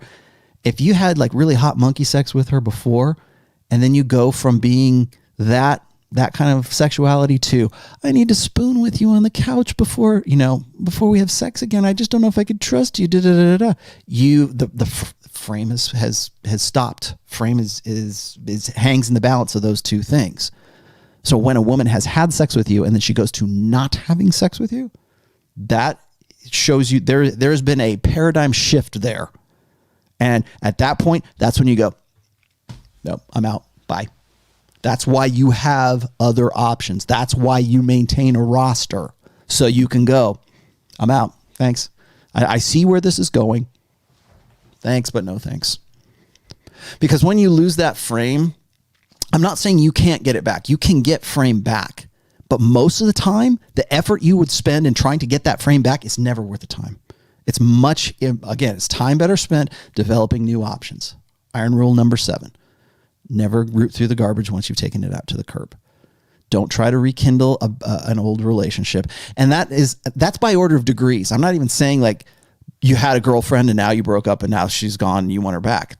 That's a more definitive way.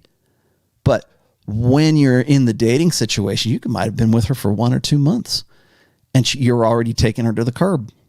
You might not have any history with her at all. It's okay to throw the baby out with the bathwater. It really is. Particularly because remember, guys, gentlemen, you have a much longer shelf life. You have a much longer sexual market value. Remember, especially if you're a younger guy. I'm talking to the old guy. Well, old guys probably already realize this, but when you're like, say, 20 years old till you're 40 years old, you're talking about a span of 40 years. You have a lot of time. You have a lot of time to develop, relationships. You have a lot of time to decide what you want and what you don't. You have way more time. Viable reproductive years. You have way more time than women do. That's why women want to freeze eggs, right? That's why they want abortion. That's why they want this. That's why they want childcare. That's why they want you to love them in spite of their being a single mom. That's why. They want to extend that, and they realize that those agency years, like the hot, young, 21 forever years, they don't last forever. That's why we fantasize about, wouldn't it be great to be young again? That's why the cosmetic industry is a multi-bazillion-dollar commercial juggernaut. Not because women want to look older. They want to look young. They want to look 21. They want to look 23. And if a girl who is 34 can look like she's 24, she will do it every single time. Why do girls get boob jobs?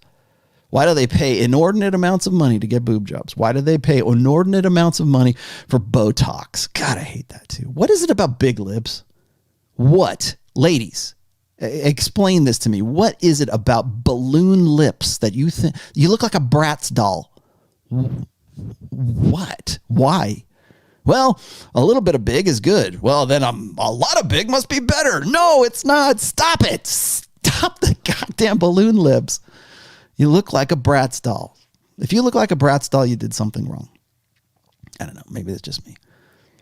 But, there's so many. I mean, cosmetics. When you talk about cosmetics, what do you think of? You think of women. Cosmetics is just a general term. You can apply to anything, but it's for women. That's what cosmetics are for. To make you look younger, to make your lips look bigger, to make your cheeks look flushed, to make it look like you're, reproductively viable. Let's do red lipstick, or let's put lipstick on at all. Why? Because when you're aroused, your lips get flushed. When you're sexually, frisky, your cheeks get flushed, your eyes dilate. It's not rocket science.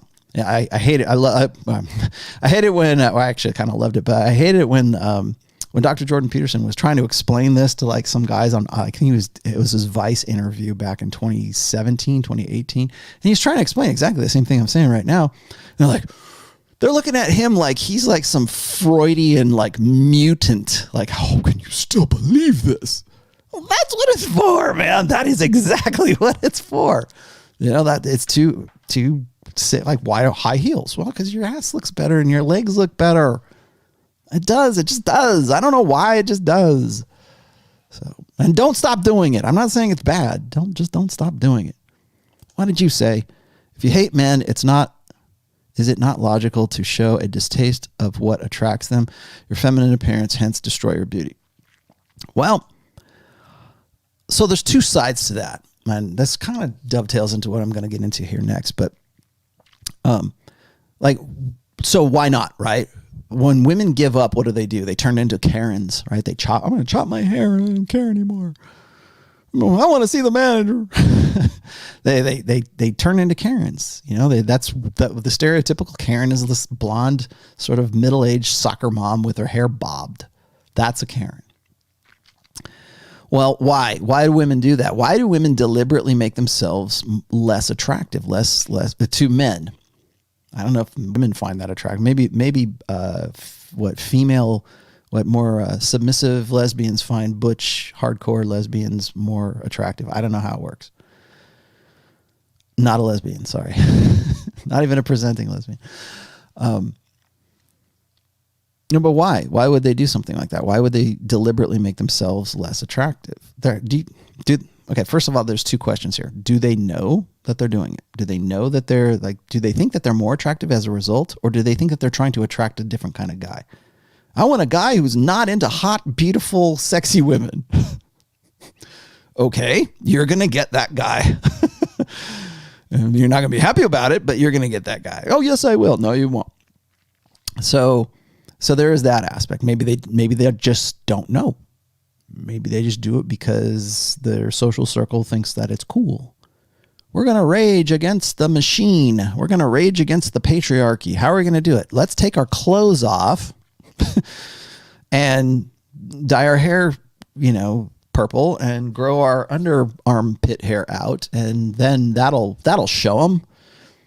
Really, honestly, ML, I'll tell you the reason I think is that there's a belief that beauty is a social construct. Whenever you talk about like really militant feminism or even gynocentrism in general, but when you talk about feminism, militant feminism, even the just sort of commercial bubblegummy feminism that you see in Beyonce and online and at the halftime show in the Super Bowl, like that kind of feminism is still based on the blank slate. It's based on the idea that the blank slate and social constructionism. Social constructionism says this, is that everything we do is a social construct. Now they'll say, no, it doesn't. We accept that there's some natural things. Yeah, not enough. Anything that's important. Certainly not enough not to make yourself ugly. Not enough to realize that dyeing your hair an unnatural color is unattractive. Not because it's a beauty standard, but because men evolved to be attracted to natural colors that exist in nature, that are naturally part. I've seen a blonde girl. She looks hot. I've seen a girl who's brunette. She looked hot. I see a girl who's redhead. Oh man, she's really hot. I've never seen a girl who's got fuchsia hair. I've never seen a girl who has seafoam colored hair. I've never seen purple hair. I'm not saying it can't look good. Maybe it can, but let's just be honest. It doesn't exist in nature. My mom told me this one time because I'm an artist. My mom told me this one time. She said, and this is when I was younger. She said, you can like a woman or man can wear anything that exists in like any color or any patterns that exist in nature. So even like bright colors, like if you see like a tropical fish, right? Like I don't know if you guys have ever I've kept saltwater aquariums for a long time, but like a firefish or like a purple fish or like a damselfish, and they're really bright, intense colors. And so you can wear those. I mean, not all the time, but you can wear any kind of pattern or any kind of color that exists in nature. But when you start leaning over into like neons or into like synthetic colors, that's when things get a little weird. That's when, I mean, it might stand out and it might be fun for Halloween or a special occasion. But why is it that, like, remember in in the Hunger Games, remember the Capitol and the Capitol fashions, and they had like butterflies on their eyes, and it looks just so ostentatious and over the top that you go, there's something, it's like Slanesh, right? It's like ooh, that's a little too much. That's a little too over the top. And we're getting to a point where that's becoming much more normalized right now. But the reason why it's becoming normalized is because we think in terms of social constructionism. We think that beauty is a social construct. We think that gender is a social construct. There's a lot. I mean, you can apply social constructionism to damn near anything that's in woke or social justice movements or feminism, or you name anything that is, like, guys would say is a problem, a modern problem of degeneracy today. All of it traces back to one thing: social constructionism. That everything is a social construct. You go and you destroy that, you defeat that principle, everything, it falls out. You kick one pillar out from under that and it all crumbles down. And that's why they don't want to have that conversation. They don't want to have that debate. That's why evolutionary psychology rubs everyone the wrong way, except for except for God's side and me. And, people who are, who understand evolutionary psychology, because it destroys the idea of social constructionism. It destroys the blank slate. So when it comes to, like, beauty appearances, like, don't they know that they're making themselves unattractive?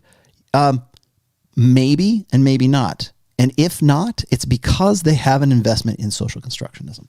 Because social constructionism as a beauty standard is what they want to go by. Well, why is it like body fat acceptance? Why is that a thing?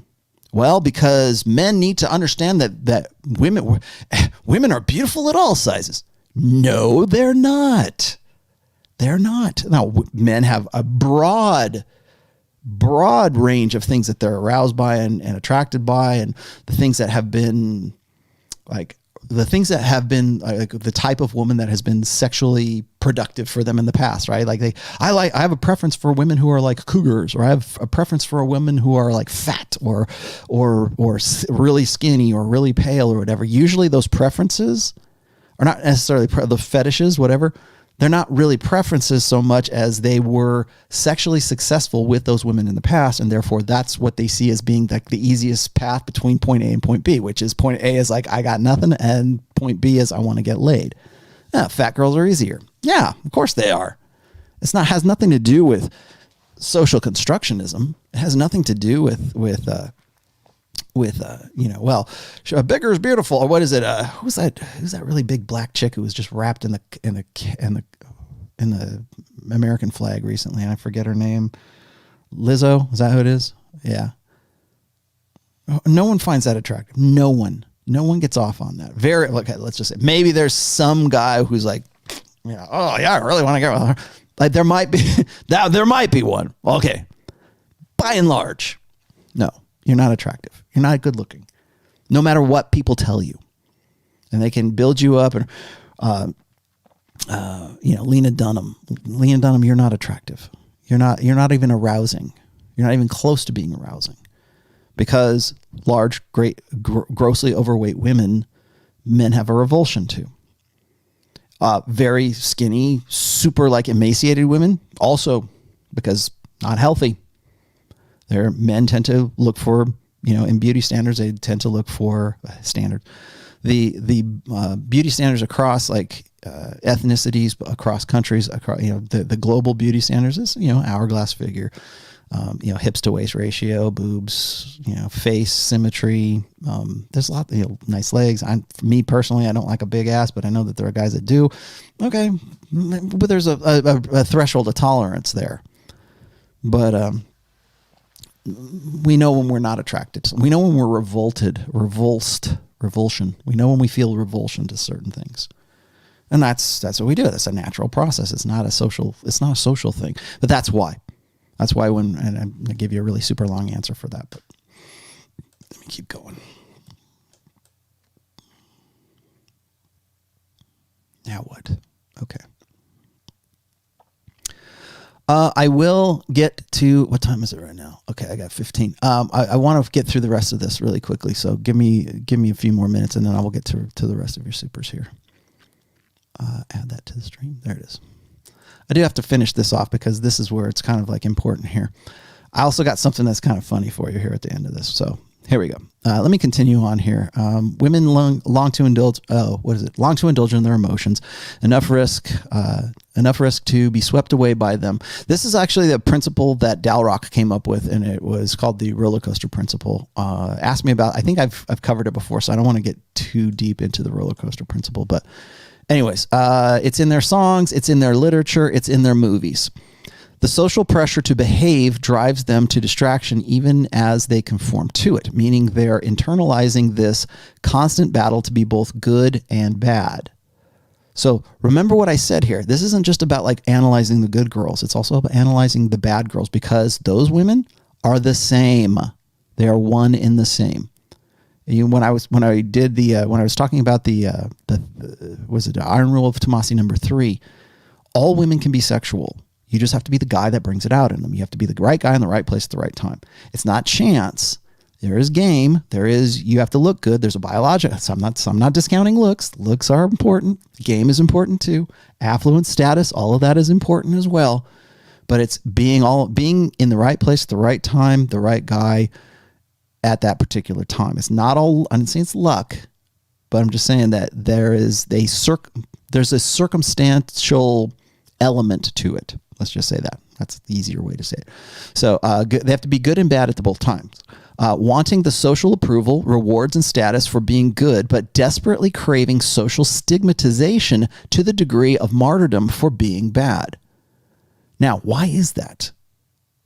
I'm going to give you the brief explanation, and then I'm going to carry on here. But the brief explanation is this, is that if there is a difference between a good girl and a bad girl, it's easier to disqualify the bad girls from the sexual marketplace. It's intrasexual combat. So when you are in a group of women and you're at a party and a girl walks in and she's in a red dress with the hoop earrings and she's looking good and she's got high heels on and her ass just looks perfect, and every dude in the party or in the restaurant or the club or wherever, just all eyes are just on her, there's only one way that women can combat that. When they are outclassed by a sexual competitor, the only way women can combat that is with disqualification.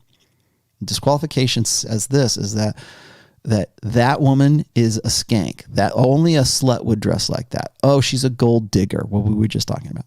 That girl, there has to be some element, some part of her that disqualifies her from attention. Remember, attention is the coin of the realm in girl world. So what women will do in the extreme sense is that they will say, oh, you like a girl like that? Well, she's a slut. There must be something wrong with you, Mr. Man. There must be something wrong with you, because if you like that, that means you like sluts, and that is not good for women, and that's not good for me, and that's not good for society, and that's not good for families, and Jesus doesn't want you to go for sluts.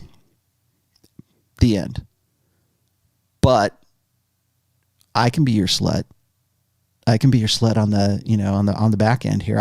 I'm happy to be the good girl, but you bring out the bad girl in me, right? So that's still the reward. The reward is the bad girl. The reward is the skank.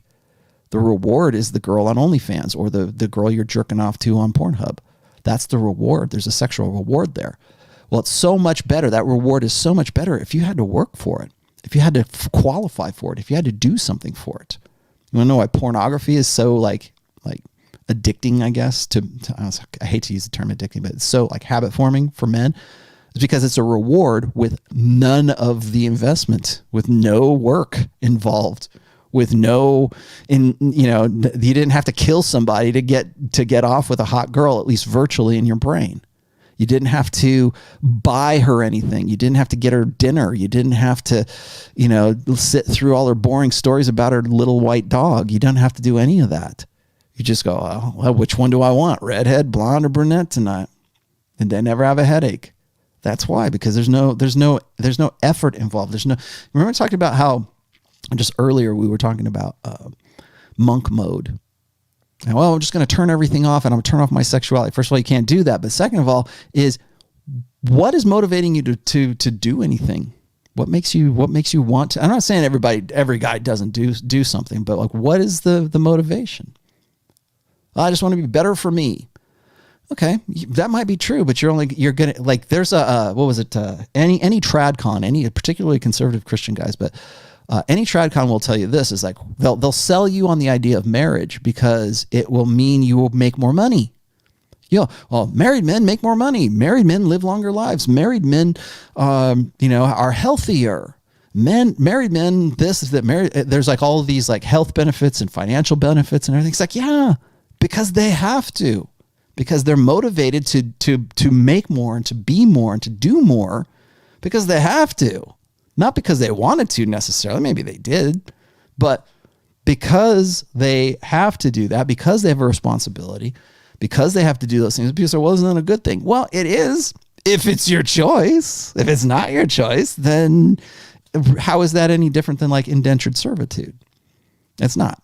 But the dynamic is that you have to work for it. There's an exchange to it, and it becomes the transactional nature of sex. And that's another thing, by the way. Remember when I was talking about the point where a woman is trying to figure out if you're alpha or you're beta, and the frame that is sort of in the middle of that. It's also the same with like what you're willing to accept and what you're willing to work for, the exchange. When a woman is trying to establish frame or trying to establish who you are, part of that establishment of frame is understanding whether or not you're the kind of guy that accepts sex as a transaction or accepts sex as a reward because you're who you are. Like alpha male guys who we would call quote unquote naturals, guys who just get it and get Chad, right? That guy, he doesn't have to play games. He doesn't have to go down to Bed Bath and Beyond and make sure that the freaking sheets match the drapes or get the nice fluffy pillows so she's comfortable. He doesn't have to do that. He can bang her on the dining room table. He can bang the girl on the spool, right? In his 1-bedroom apartment in Hollywood, like I did. You can you don't have to worry about like performing because you're already the guy that she wants to have. You're already the guy that she breaks rules for. But if you're the guy that already and women figure this out, and they're very good at this because they've been learning this since the time they were little kids, is what is this guy about? Is this guy about transaction? Is he a guy I can manipulate, or is he not a guy I can manipulate? And if he's not a guy I can manipulate, is he the kind of guy I still want to have sex with, even though I can't manipulate him? If that's the case, in those instances where you still have frame and you're the guy she wants to have sex with, that makes the ride or die girl. That makes the girl who wants to listen to Swedish death metal because not because she likes it, but because you like it and she wants to have something in common with you. And so she starts listening to Behemoth or whatever. People keep asking me about bands, but that's how you want it. That's how it is. Are you the guy that accepts the transactional nature of sex, or are you not that guy? And the guys who innately, naturally don't do that are usually the guys who are hot enough to be spinning plates, whether it's a part of game or they're red pill aware, or they just do it naturally. So that's another part about frame that probably maybe you didn't know prior to this show. Is if you're the guy who is, I got to do what I have to do. I got to take her out. I got to treat her right. I got to get her flowers. I got to get her chocolate. I'm making things up, right? I got to be the guy who pays her $4,000 a month on OnlyFans so she'll know that I do anything for her, quote unquote. You're the guy who will accept. You're a simp, right? You're a simp by order of degree. Simps who accept the transactional nature of sex, particularly from like before you've even met the girl, you've already accepted the transactional nature of sex. You're already a beta. You're already a simp. You're already pre-whipped, as I've said in the past. You are already there, pre-made. And so if she has no use for you, for that kind of, for the good dad, for the guy who is the transactional guy, if she has no use for you at that point in her life, at that stage of maturity, then you're dick in hand. You're gone. You're invisible in most cases. But there's a process as to where like she sort of places you. Are you the guy that she breaks rules for, or are you the guy that she makes rules for? Let me continue. So that's the good girl versus the bad girl. So if she sees the bad girl, she becomes the good girl. If she thinks that the bad girl is more advantageous than the good girl, then she plays the bad girl. Bad girls are good girls, good girls are bad girls. Was it good girls or bad girls who haven't got caught? Isn't that how the song goes?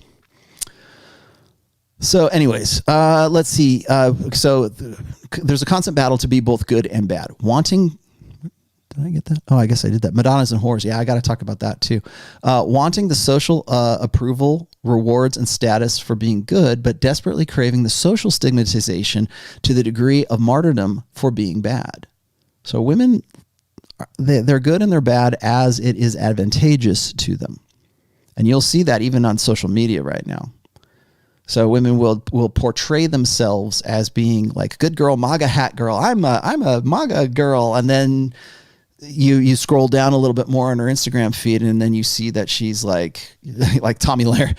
she's dancing and grinding on guys in the clubs, right? So now suddenly she's not. So I think a lot of that is kind of confusing to guys. You want to know why guys get really, particularly guys who are sort of incels, or the guys who are like, let's just say low SMV guys.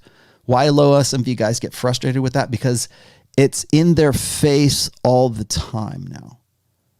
Before social media, before the Instagram age, guys could only experience that firsthand, or if they saw a printed photograph of her being one way and then being another way, and then and that was only with one girl.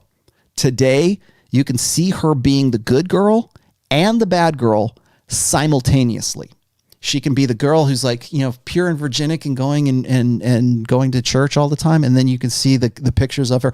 Maybe it's video, maybe it's not. And then there's a video of her living it up at the clubs and hanging out with Giga Chad at the beach, right? And she's in her G-string and everything else. So you see her as good girl and you see her as bad girl. And guys look at that and they go, wow, is that where we're at? And that's one girl. Now take that and multiply it exponentially in a global sexual marketplace. And that's how you get incels. That's how you get doom pill. That's how you get black pill. That's how you get all that crap. Because they see that and they go, oh, these women are just duplicitous, fickle bitches. I can't believe it. Yeah. What are you going to do about it? I'm teaching you guys exactly the dynamic here so that you can have these tools. So we're going to talk about good game for good girls here in just a second, but we'll get to that. So anyways, feminism at its core is basically, fuck you society. I won't be the good girl you want me to be. That kind of goes back to what that last super chat was about. This is why it's beloved of ugly chicks who can't sexually compete and those with obvious daddy issues. I see my role as a man is to recognize their capacity for depravity, both sexual and emotional, and to offer the dominance and guidance to rein them in. Women, even as they get outraged at the very notion, simply want a man they respect to tell them no and to offer them structure and guidance. So I agree with this, and I think it just needs to be tempered with a little bit of logic. We'll come back to that. One good way I've heard this described on here is that she is the ocean and you are the rock. And the furies of her storms have no impact on you. You are unyielding. This is kind of goes back to what I was talking about stoicism not too long ago. If you're stoic, she gets to indulge her emotions with a safety net that stops her from self-destructing, and she'll adore you for it. This is the masculine-feminine relationship. She gets to be weak, knowing that you're her rock. She doesn't want to lash out at stone that crumbles, while simultaneously wanting the strong shelter to hide against. Sexual degradation is part of the risk, and you temper this by always being in control of the situation. Never let her think she is leading, or her desperation to prove her devotion to you will take her into weird, disgusting places that destroy her. If you've got your player on, I guarantee you will hear some variation of this. I'd never do this with any other guy. You make me want to do this, and I'm not sure why. Okay, and that's where I'm going to stop here real quick. So let me just swing back to you guys, and let me go and take care of this again. So there's more to that. By the way, if you want to read that essay, it is in the description. The links are in the description. I always put relevant links. There are 3 of them today. Go and check those out. They are essays that I have done. And then that was, of course, from a comment on an old Royce post. So I wanted to make sure that you guys also understand the idea of being like sort of stoic and being the rock, being her rock. being the lighthouse in the storm. Most guys don't want to do that. They don't, or they either embrace it too enthusiastically or they won't embrace it at all. And the guy who is over enthusiastic about it, I'm going to be the rock for her. First of all, the idea that you're going to do that in the first place is kind of flawed because you're starting from a bad beginning. You're starting from a bad origin point because you, although you might be her rock, although you might be the guy who is like, if she's the tempest and you're the steady, stable thing in her life, she's still crazy. And you're crazy for sticking around with it. And that's where you get the guy who is like, I don't ever want to have anything to do with a woman because they're all crazy. And I don't have the time for that. I don't want any drama. Well, sorry. Drama comes with women. That's how it works. Women have drama. Women want indignation. Women process emotion differently than men do. Let's go back to that again. Instinct, emotion, and reason. Women prioritize emotion before they prioritize reason. Men naturally, innately prioritize reason before emotion. Although, in the last 60 or so years, we have taught 5 generations of men to prioritize emotion before reason. Because we want men to be defective women, of course. So, when you say it's a beautiful concept. I'm not saying it's even a wrong concept to be the guy who is sort of the stable rock in the family, the stoic guy who doesn't let shit affect him. Good. And I'm not saying that's a bad way, because generally, again, men have to be instinct, reason, and then emotion. You have to figure out you figure out the information, what you should do. How do I solve this problem first? And then once you've addressed it, then you can decide how you feel about it. Women, it's the opposite. I've got a problem. This is how I feel about it. And then maybe they go, okay, I guess I can solve it this way. Right? Because now they've gone from emotion to reason. Men, it starts at reason and then it goes to how do I feel about, how did this make me feel? My dog died. Oh gosh, I got to do all these horrible things because the poor dog died. And then you can cry about it later, but you got to go and take care of the problem or do whatever it is. Because reason kept men alive a lot longer than freaking out emotionally and crying about things. That's why we say a guy's a pussy, because you're prioritizing emotion before reason. It's not that you can't have feelings. It's just that you have them in the proper order. For women, it's the other way around. I got to feel this first, and then I can figure out how to deal with it with my reasonable, rational mind, assuming that I've learned enough to do so. So when you're the guy who is sort of deciding whether this girl's going to be the good girl, like the good girl appeals to the stoic. The good girl appeals to the guy who wants to save the West, right? And have nice white babies, right? That appeals. The good girl appeals to that. The problem is that those guys are suckers for the good girl, whether she's good or she's not. All she has to do is say the right things. That you want to know why Red Pill Women of the Sun Hat Brigade is so effective at getting those guys to sort of like knuckle under to whatever it is that they want to do. Or I'm going to be feminine. I've decided that it's so wonderful and refreshing. It's such a breath of fresh air to have a girl who actually wants to be feminine now. And then you go look at her Instagram and you scroll down about 3 years ago and she is the same purple haired lesbian, butch girl with the underarm hair and everything else. And now she's decided that now that she's got 2 or 3 kids that she wants to be Susie Homemaker and bake bread for you in her, air oven? I don't know what the hell they build them in or bake them in. Yeah. So now suddenly you've decided that you want to wear sundresses and sun hats and, go camping, taking an interest in camping. That appeals to the guy who's, I'm going to be the stoic and I don't want any drama. Well, you're going to get drama. She's going to play a character that is appealing to whatever it is that you, and if you're an alpha guy and you're giving off the vibe, you're giving off the manifestation, you're acting in a way, you're behaving in a way that says, I'm an alpha. I'm not going to take this. I don't have a transactional, approach to the concept of sex and love and all that other stuff. She's going to play a different character. because she can't, again, hypergamy can't afford to miss a golden opportunity.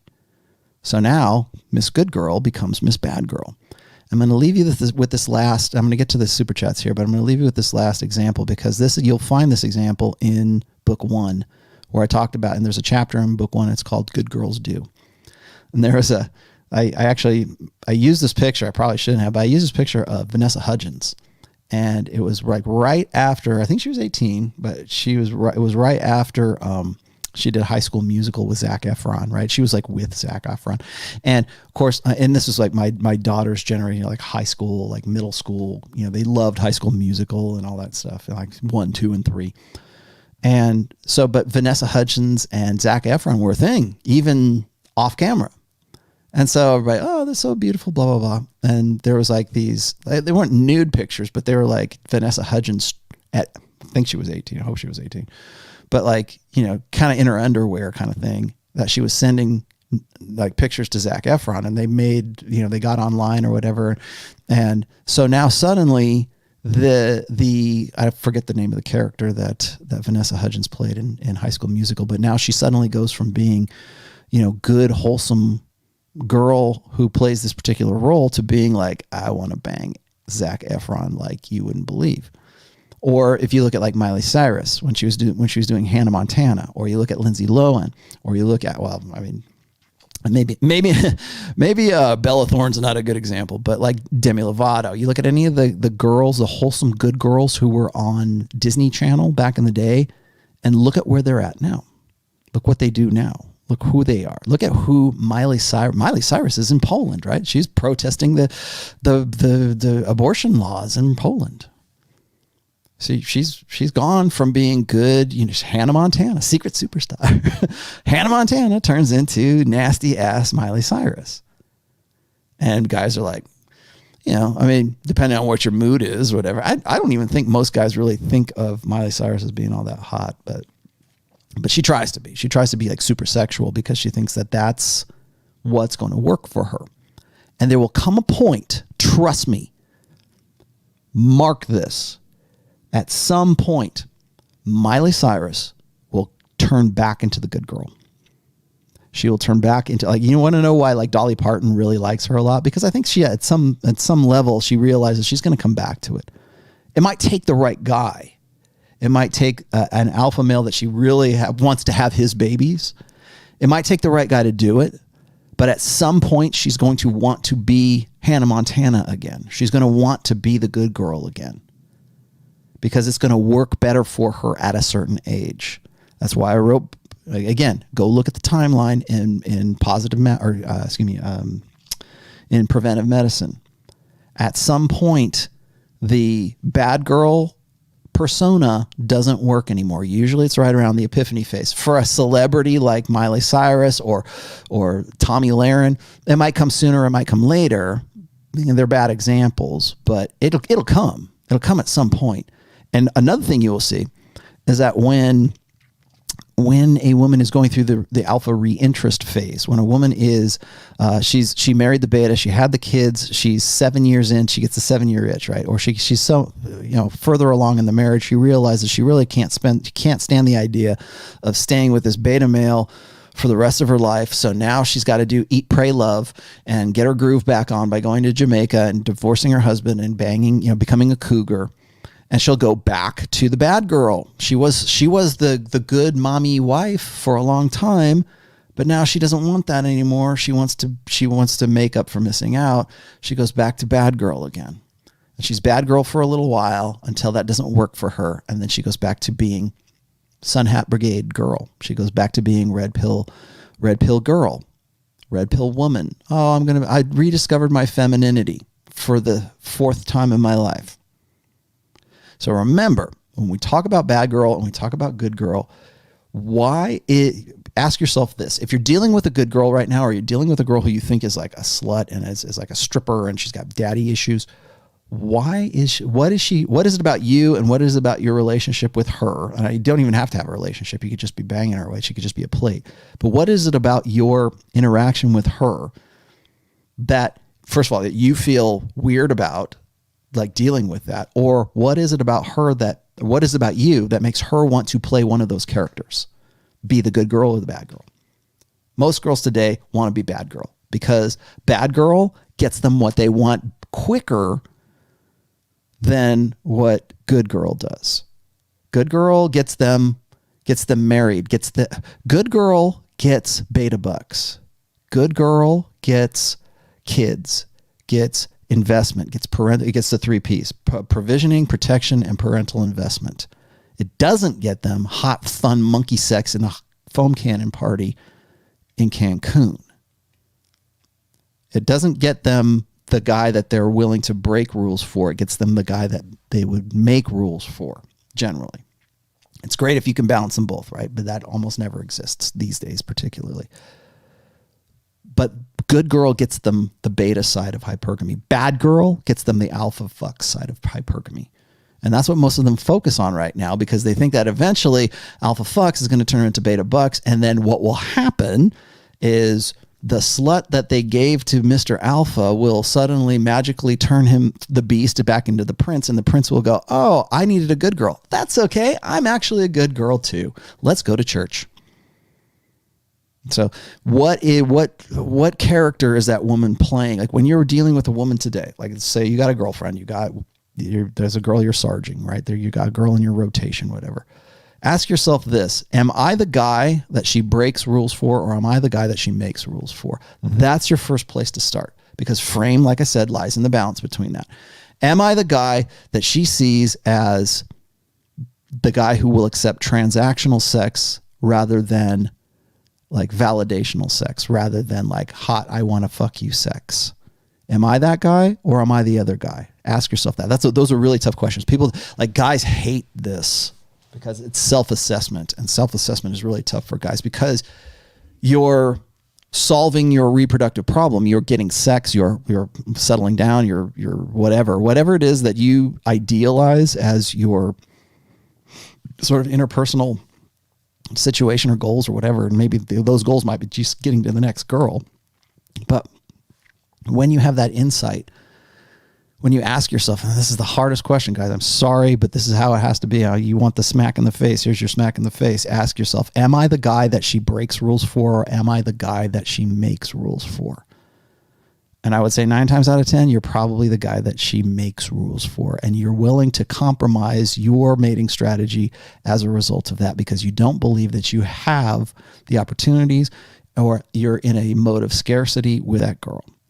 That's why Myron always says, like, if you're running game, like if you're out there and you're in the game, you're in the scene, whatever. That's why Myron says you got to run numbers. You have to keep like refreshing the roster. Let's just say that's probably it. Keep spinning plates. You have to keep doing that until, you get to the point where this is almost good. I can work with it. You find something you can work with. You're never going to find ideal. You'll think you do. You'll think you found ideal. You have not found, trust me, you have not found the ideal girl. You found something you could work with. Then we can talk. But frame starts in the question of, am I the guy that she breaks rules for, or am I the guy that she makes rules for? And remember, there's also ovulatory shift that kind of comes into that too. So you might be the guy that she wants to have hot monkey sex with when she's in her up cycle, and you might not even hear from her in your down cycle because she's talking to her emotional tampons, who are the guys that she would make rules for. They're the beta males who have to rely on transaction to get any kind of play or any kind of attention from her.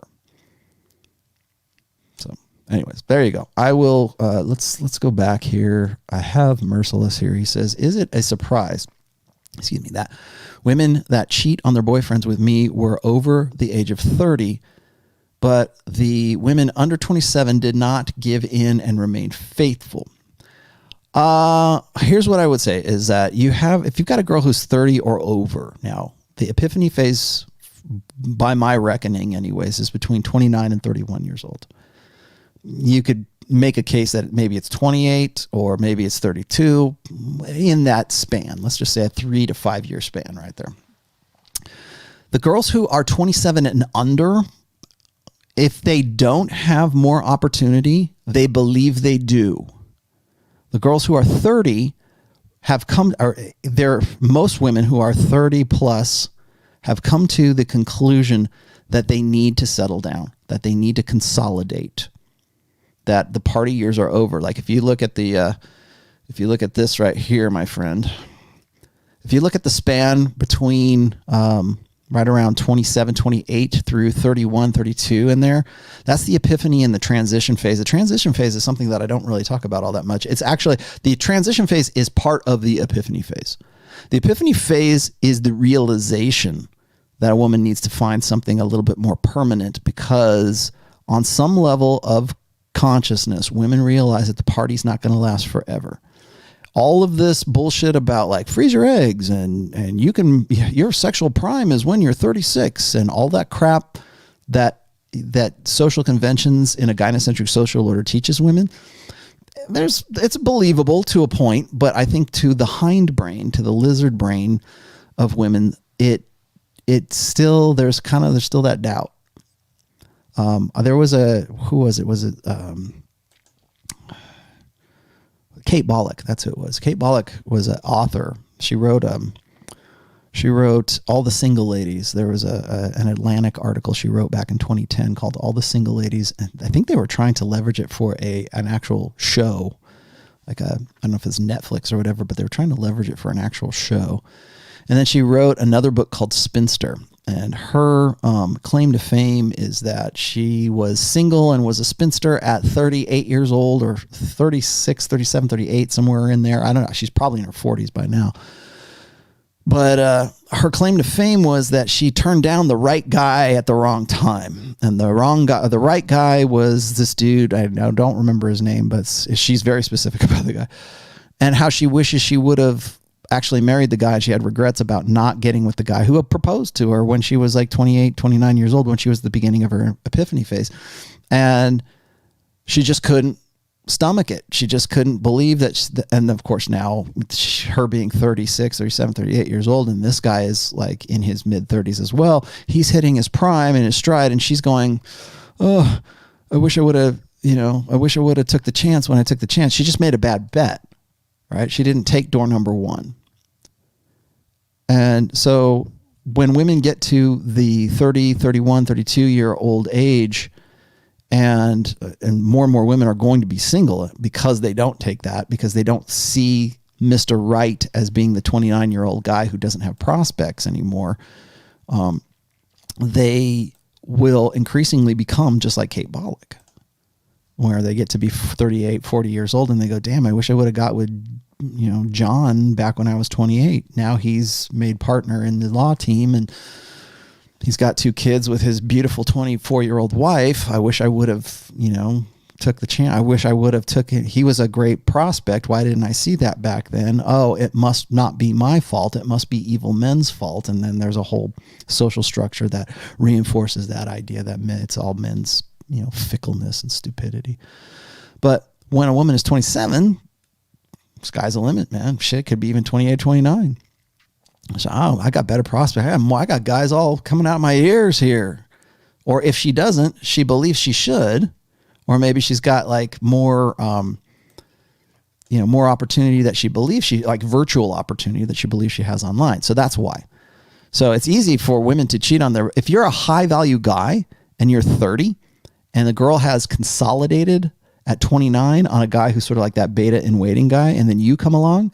I tell guys this all the time. When you're 32, 33 years old, and if all you're about is having sex, that's the prime demographic to get laid, because as long as you understand, that's another reason why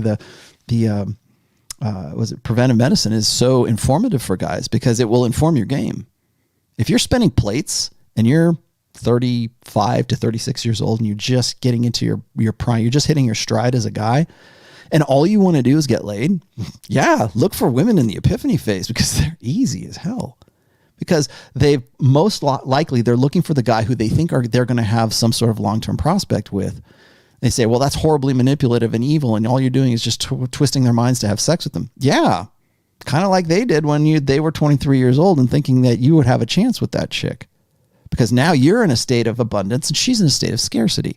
And if she's already consolidated on a guy and you come along and you're a higher value guy, she's going to jump ship She's having, like, women who are post 30 women who are cheating on their boyfriends. It's usually because you represent a better opportunity than the guy that she's already consolidated with. Women who are 27 and younger, they got time. They believe that they have time. Maybe they do, maybe they don't, but that's the concept. There you go. Alpha Male says, Poland is the best country in the world. Okay. Women are hot and easy. They are definitely hot. I will give you that.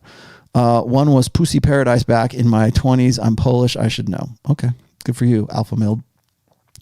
That's what Roosh said. Roosh says Poland was Pussy Paradise. It was for him for a brief moment in history.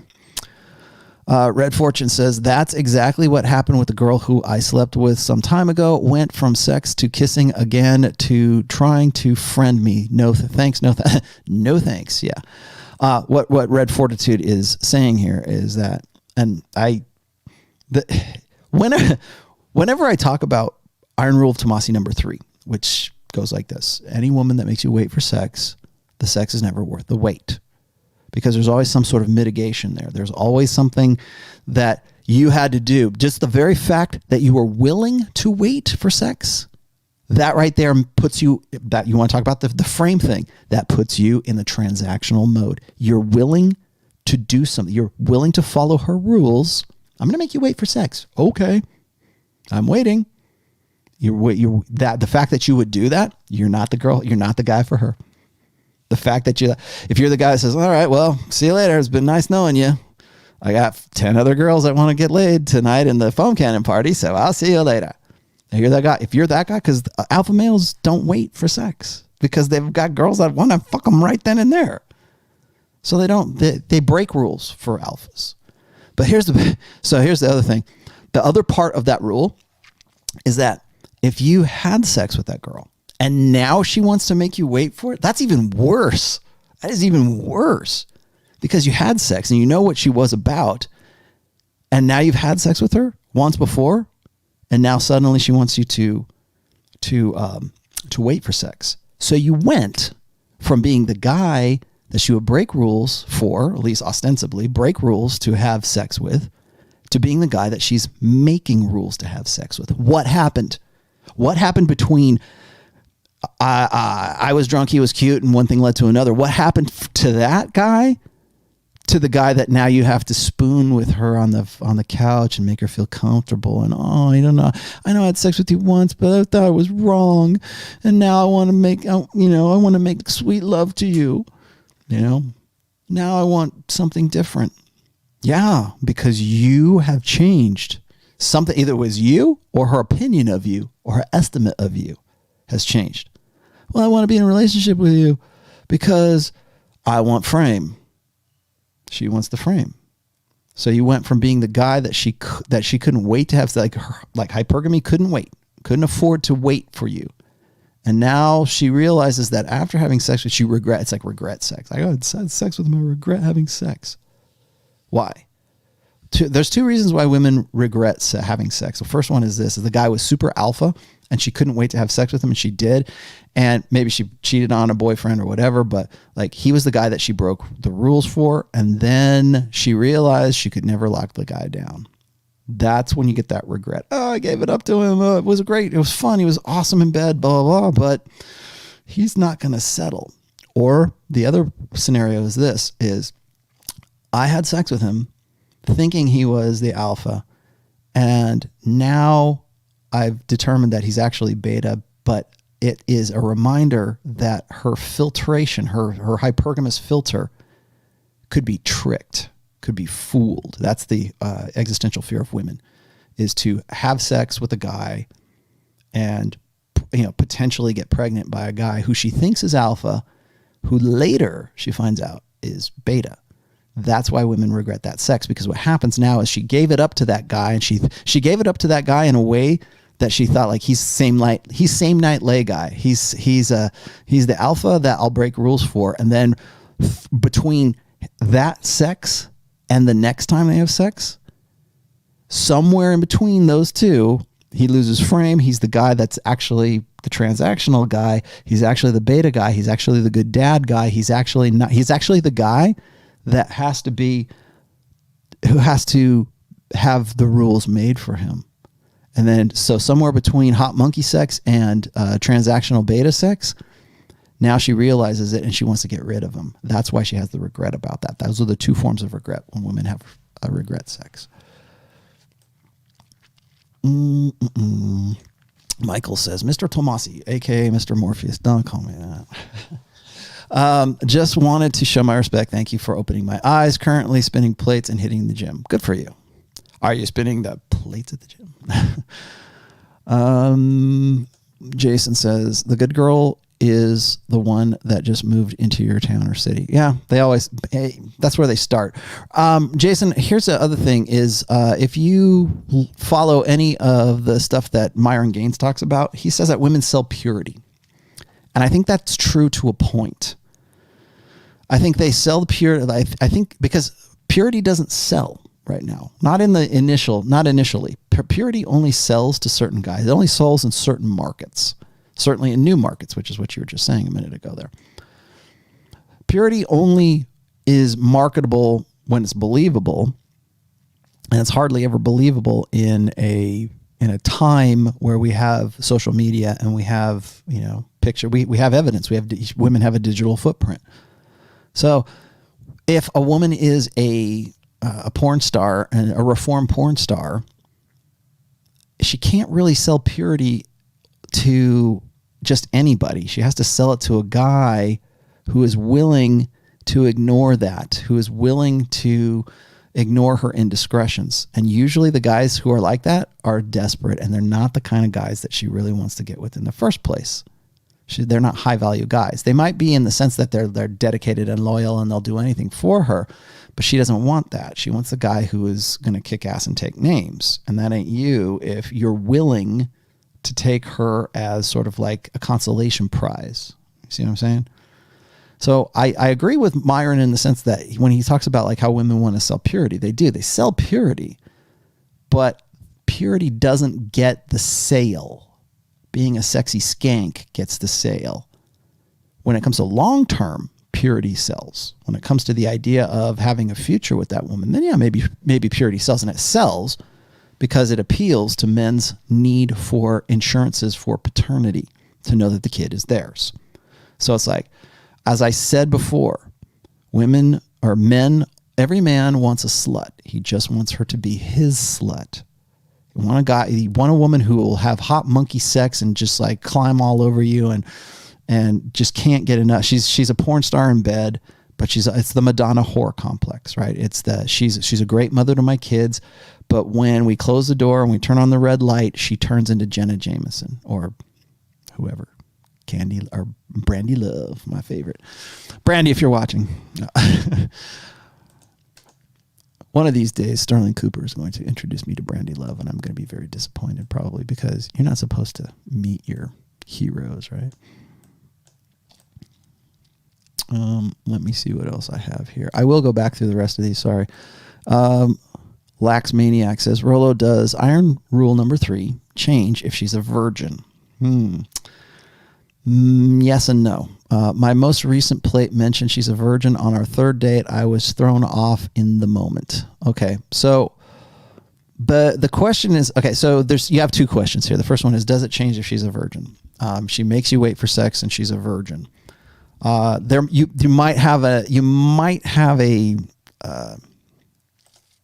case in the sense that I don't know her personally. I don't know the background. I don't know if she has sexual hangups, whatever. But even a virgin girl, if you are high enough value, you'll end up being the hot guy in the foam cannon party. It's still whether she's a virgin or she's not, whether you're her. Now I'm going to give you a little bit of a warning here, but whether she's a virgin or she's not, the same dynamics apply. You're either the guy that she is willing to, break rules for. She's willing to change her religion for you, or you're not that guy. You're the guy who has to follow the rules. And if you have to follow the rules, that turns you into, if you volunteer to follow the rules, that becomes like a kind of a different scenario. But women are still women, and hypergamy is still hypergamy. So even the girl who's the good religious virgin girl who's never had sex before can still become the girl who will climb under barbed wire to get to have sex with you. If you're that guy, if you're the guy that she sees as being, if she's going to like listen to Swedish death metal, right? If she's going to change her sports team because she wants to have something in common with you. So yeah, I mean, you could say, I know that there's people who are going to watch this and they're going to go, well, my wife and I, we were both virgins and we had great sex. And well, again, we can go back to, would you rather be happy or would you rather be right? If you don't know any better and you've only had sex with one person and you think sex is great, I'm very happy for you. I'm very, very happy for you. But when guys get it, married men get addicted to pornography, it's because that pornography is reminding them that there is a kind of sex out there, a kind of sexuality out there that exists in women that they don't have access to. And they would very much like to have access to it. So there's that aspect of it. And then what was your other part? Your other part was this. She mentioned she's a virgin. Okay, so her mentioning that is it's a shit test, but it's also, this is my rule. She's already explained to you. She would not be mentioning that to you if she did not already see you as the guy who's going to follow the rules. I'm sorry, that's bad news, but that's the way it is. So if a woman says, like, if a woman is a virgin, like I refuse to believe in 2020, in the age of the internet, in the age of Instagram, I refuse to believe that even virgin women don't understand the market dynamics, that they don't understand that they will be rewarded more for being more sexual and being sexually experienced and being sexy and funny and cute and flirty and vivacious, better than being puritanical, a prude, being a girl. What was it? I have an essay called Saving the Best. And a lot of guys, particularly guys who are beta males who are living in scarcity, they believe that when they get married or when they get with a girl who finally is their one, that they're going to have the best sex of their lives, or they're entitled to the best sex of their lives. They believe that if a woman says yes to you, to marry you, or to live with you till death do us part for the rest of my life, that means that I'm the best you can do. That's what most beta males think. Is they think that I must be the best she can do.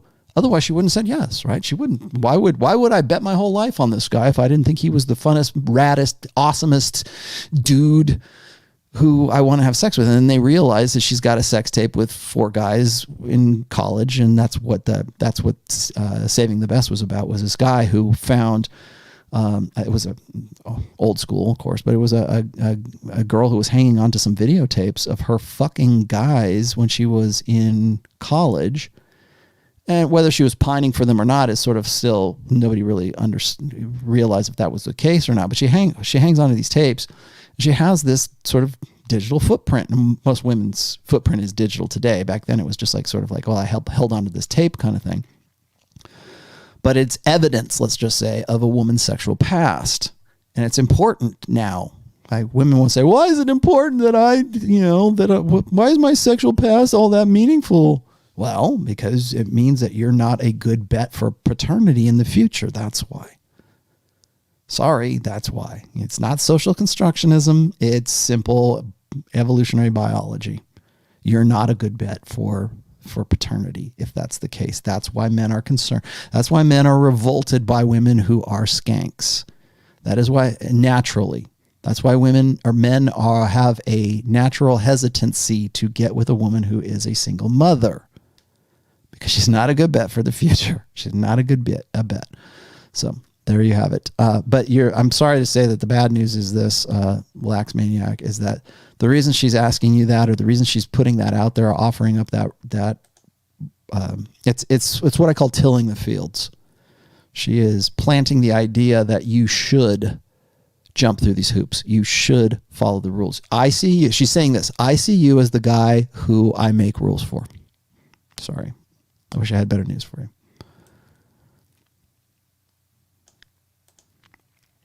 Tony Pajamas, can you do a video on the purple pill? I have, actually. It's in the library. I've done several. The last essay I did on the rational male, I included a little bit of the purple pill in there as well. I can do a full episode on the purple pill if you'd like. I don't think I've done one that's dedicated to the purple pill, but I could. I will think about it. And the existential fear of men and women. Yes, I can do that. Those would be separate videos, I think. The existential fear of man and woman, Tony Pajamas, you can find go search for any of those topics on the Rational Male, and you'll find essays about all of those. Existential fear of man, existential fear of women. I also have one called selective breeding that you might be interested in, and there is at least 2 different essays on there that go into very great depth about the purple pill. But noted, I'll do a video on all of those at some point. That's a good idea when I'm trying to figure out what to do. What do you have for me? Lax Maniac. I got that already. And there it is. NEO. Sorry. Keep them golden nuggets coming. You got it. I will. Facundo Rosado Ayestaran. Ayestaran. What does Ayestaran mean? Let me tell you something. I didn't know this. And I'm fairly fluent in Spanish. I couldn't speak it fluently, but I can read it fairly well. But I did not know this, that the word for flying in Spanish is volando. Am I right? I think I'm right. And Ned's, my dog, my racing greyhound, my dog's track name was Volando Nestor. And I didn't realize that meant flying Nestor. Facundo says, when we grow muscle, isn't that just to get attention from girls? Well, that's one side effect of it. Or attention is just a byproduct of improving our health and looking for our own well-being. I feel I started doing this just to get laid. Well, you probably did. Again, I have talked about this till I'm blue in the face. I want to refer to you to one more essay that I've done, which is called The Crisis of Motive. And what you're experiencing, Facundo, is the crisis of motive. Crisis of motive is this. Why do you do what you do? Why do you dress the way you do? Why did you decide to get into whatever your profession is? Why do you really enjoy it, or did you do it because it was going to pay you more money? Do you have a real interest in banking when you're an artist, and your real interest it would be to draw and paint and become a famous artist or a musician or whatever, but you make a lot of money as a banker because it pays the bills and it allows you to do other things. Like, why do you do what you do? And the most common problem, the most common example is when guys will ask me, well, I go and I work out for me. Yeah. I go and work out because I want to lift heavy things. Well, what do you work? What do you do? Are you working a warehouse? Are you a firefighter? Is that why? So it's not so much. It's not so much about health, although health is a thing. It's having good sex definitely keeps me healthy. Going to keep me healthy here in about 2 more hours or 3 more hours. I got to get out of here. But yeah, I mean, I stay in shape because I want to look good. I don't want to, I like sex so much that I do not want to be a fat ass. That's why. And there's nothing wrong with that. You can, like most guys develop, my dogs are outside there. It's time. They're telling me it's time to go. Most guys go to the gym for a couple of reasons. The first one's like they enjoy it. I enjoy it. I would go to the gym no matter what. I like it a lot. But I'll tell you right now is I started going back when I was like 17, 18. I started lifting weight. My brother and I started lifting weights when we were in our late teens. And let's see. I mean, let's be honest. We did it because chicks dig muscles, right? It doesn't, I'm not saying you have to be like, Ronnie Coleman or something like that, but you go to the, have a good swimmer's body or something. You still be muscular and look good. There's nothing wrong with that. So what? So what? When we grow muscles, isn't that just getting attention from girls? It sure is in the beginning. Maybe you find something else to do. Like, why do you do what you do? I do it for me. Well, okay. There's nothing wrong with that. Good for you. It means you're going to get laid. Sex keeps you healthy. Samir says, hey, Rollo, does cutting a girl off because of circumstances bad? Is cutting off. She was a plate and she's going away for a while and I want to drop her. Then drop her. When guys ask me stuff like this, I made mention of this last week, the baby in the bathwater analogy. It's okay to throw the baby out with the bathwater. It's okay to throw things away. It's okay to, again, minimalism. I hate to use it in terms of like, well, you just cut off this, you cut out, like if you had an unhealthy relationship with somebody and somebody said, well, you need to cut them out of your life. You go, yeah, I do. But if you have kind of like, not a great relationship, but just kind of, it's not great, but it's not terrible. Should I cut them out? And you feel bad about cutting people out of your life. Well, if you're your mental point of origin, then, and it doesn't mean that you're a selfish prick, but it means that you do what's right for you. You just make decisions for yourself. So, like, why would you keep her? Like, you can. I mean, it doesn't have to be an emotional decision. You can just simply, pluses and minuses. Most guys will keep a woman in their lives because it's the sure thing.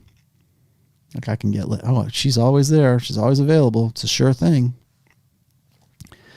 Well, what that says to me is that you don't have options or you're not confident in generating those options. It's okay to throw things away. It's okay to get rid of old clothes. It's okay to get rid of things that you don't play anymore or do anymore. It's okay to get rid of those things. It's not like, how hoarders become hoarders because they think that at some point in the future they might need that, wrapper they got from McDonald's. I don't know. It's okay to you don't have to be like a minimalist. You can just simply say, hey, you know what? I don't need in my life anymore. I'm moving on. It's good for me. A hairy butthole. So it comes to this. This is the end. You know that when a hairy butthole arrives, the show is about to end. Rollo, besides reading your book, which ones of your videos would you recommend to start with to show someone just coming into your works?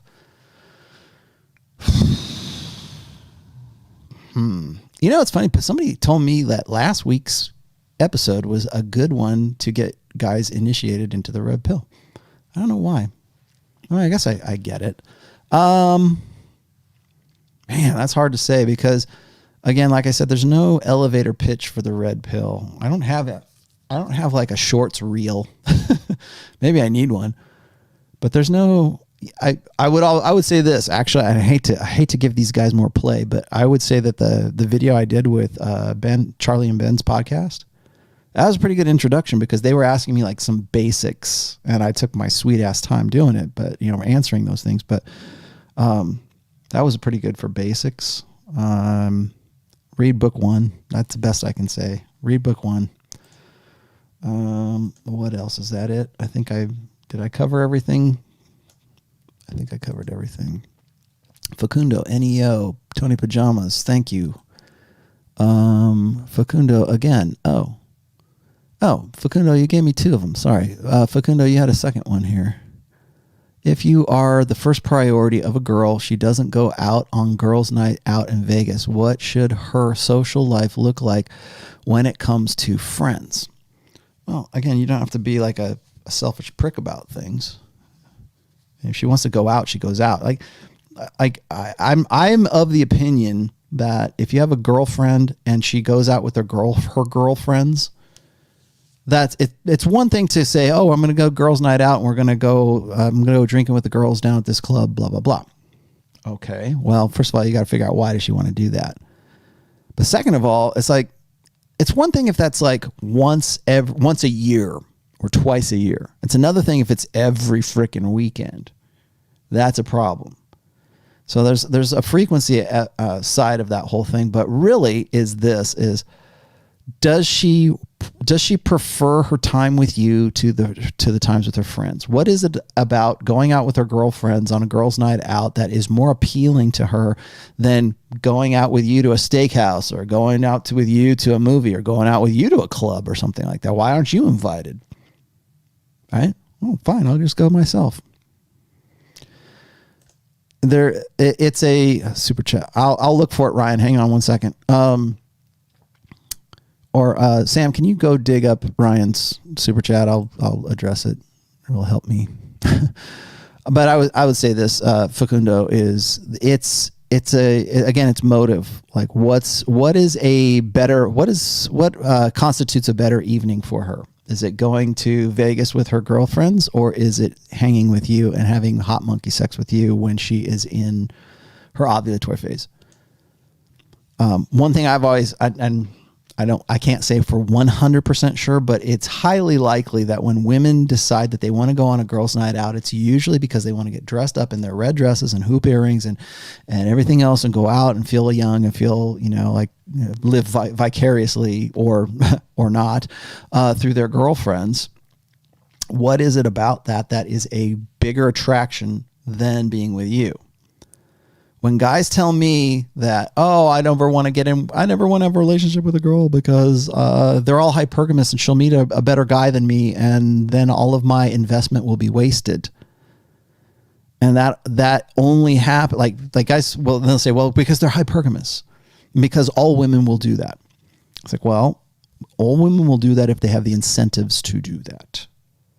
So if you're the best she can do, she doesn't want to go and do those things. She wants to be with you. She wants to fuck you.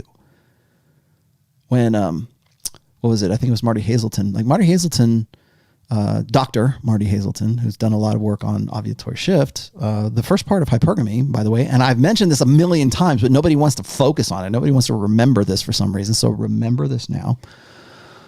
Is that when you are in a relationship, the women who are in dissatisfied relationships become more interested in extra pair fucking around their was it the luteal phase? Is it luteal phase?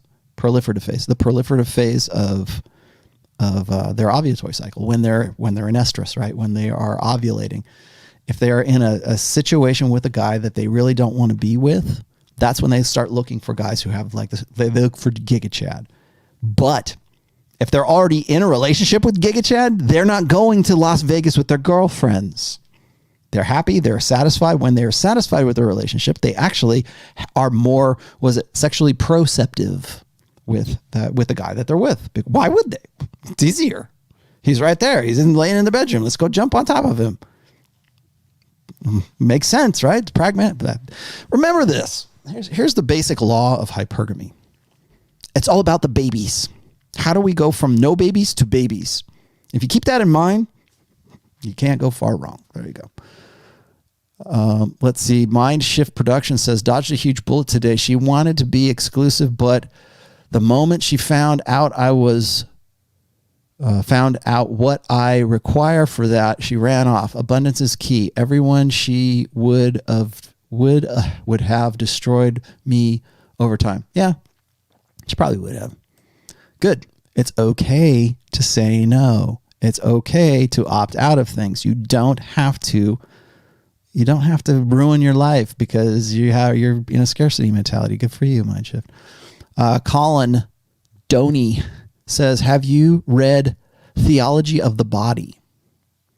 If yes, what's your take on it? I have not read that. I will look it up though. Colin, Theology of the Body. Who wrote that? I'll just look it up. That sounds pretty good. Sounds pretty cool. Daniel Hughes says, Rollo, could you list your top 5 books on Evo Psych, social constructs, sociology, that type of stuff? I'll tell you what, I'll do you one better, Daniel. I'm going to do a whole episode on book recommendations. And the reason why I'm doing that is because I actually have put together a section at the end of book 4 on book recommendations because I had to do a lot of research on this and I don't want to have wasted it.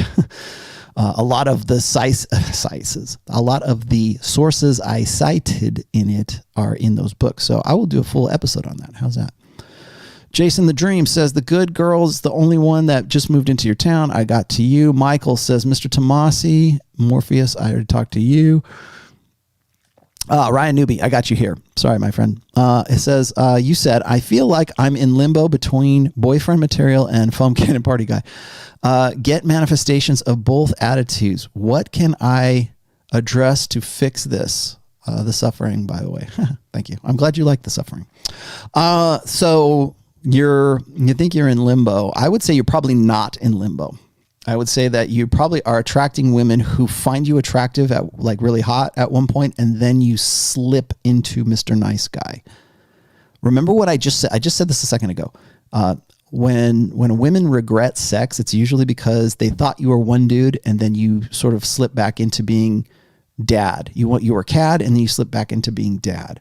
What is it that's doing that? Is what you need to look for you need to have some insight. You need to have some self-examination and say, what am I doing that is broadcasting this? What am I doing that's telegraphing my willingness to be the guy who settles for the rules rather than the guy who has broken the rules? And usually that's because you don't have other things going.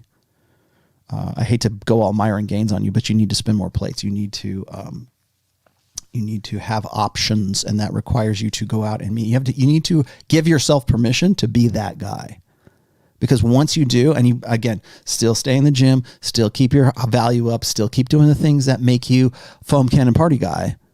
But, I'm not saying you have to be like a prick and you're not going to look for anything long-term. Maybe you do later on, but right where you're at right now, if this is where you're at right now and you can't consolidate on that, it's usually because you're telegraphing behaviors.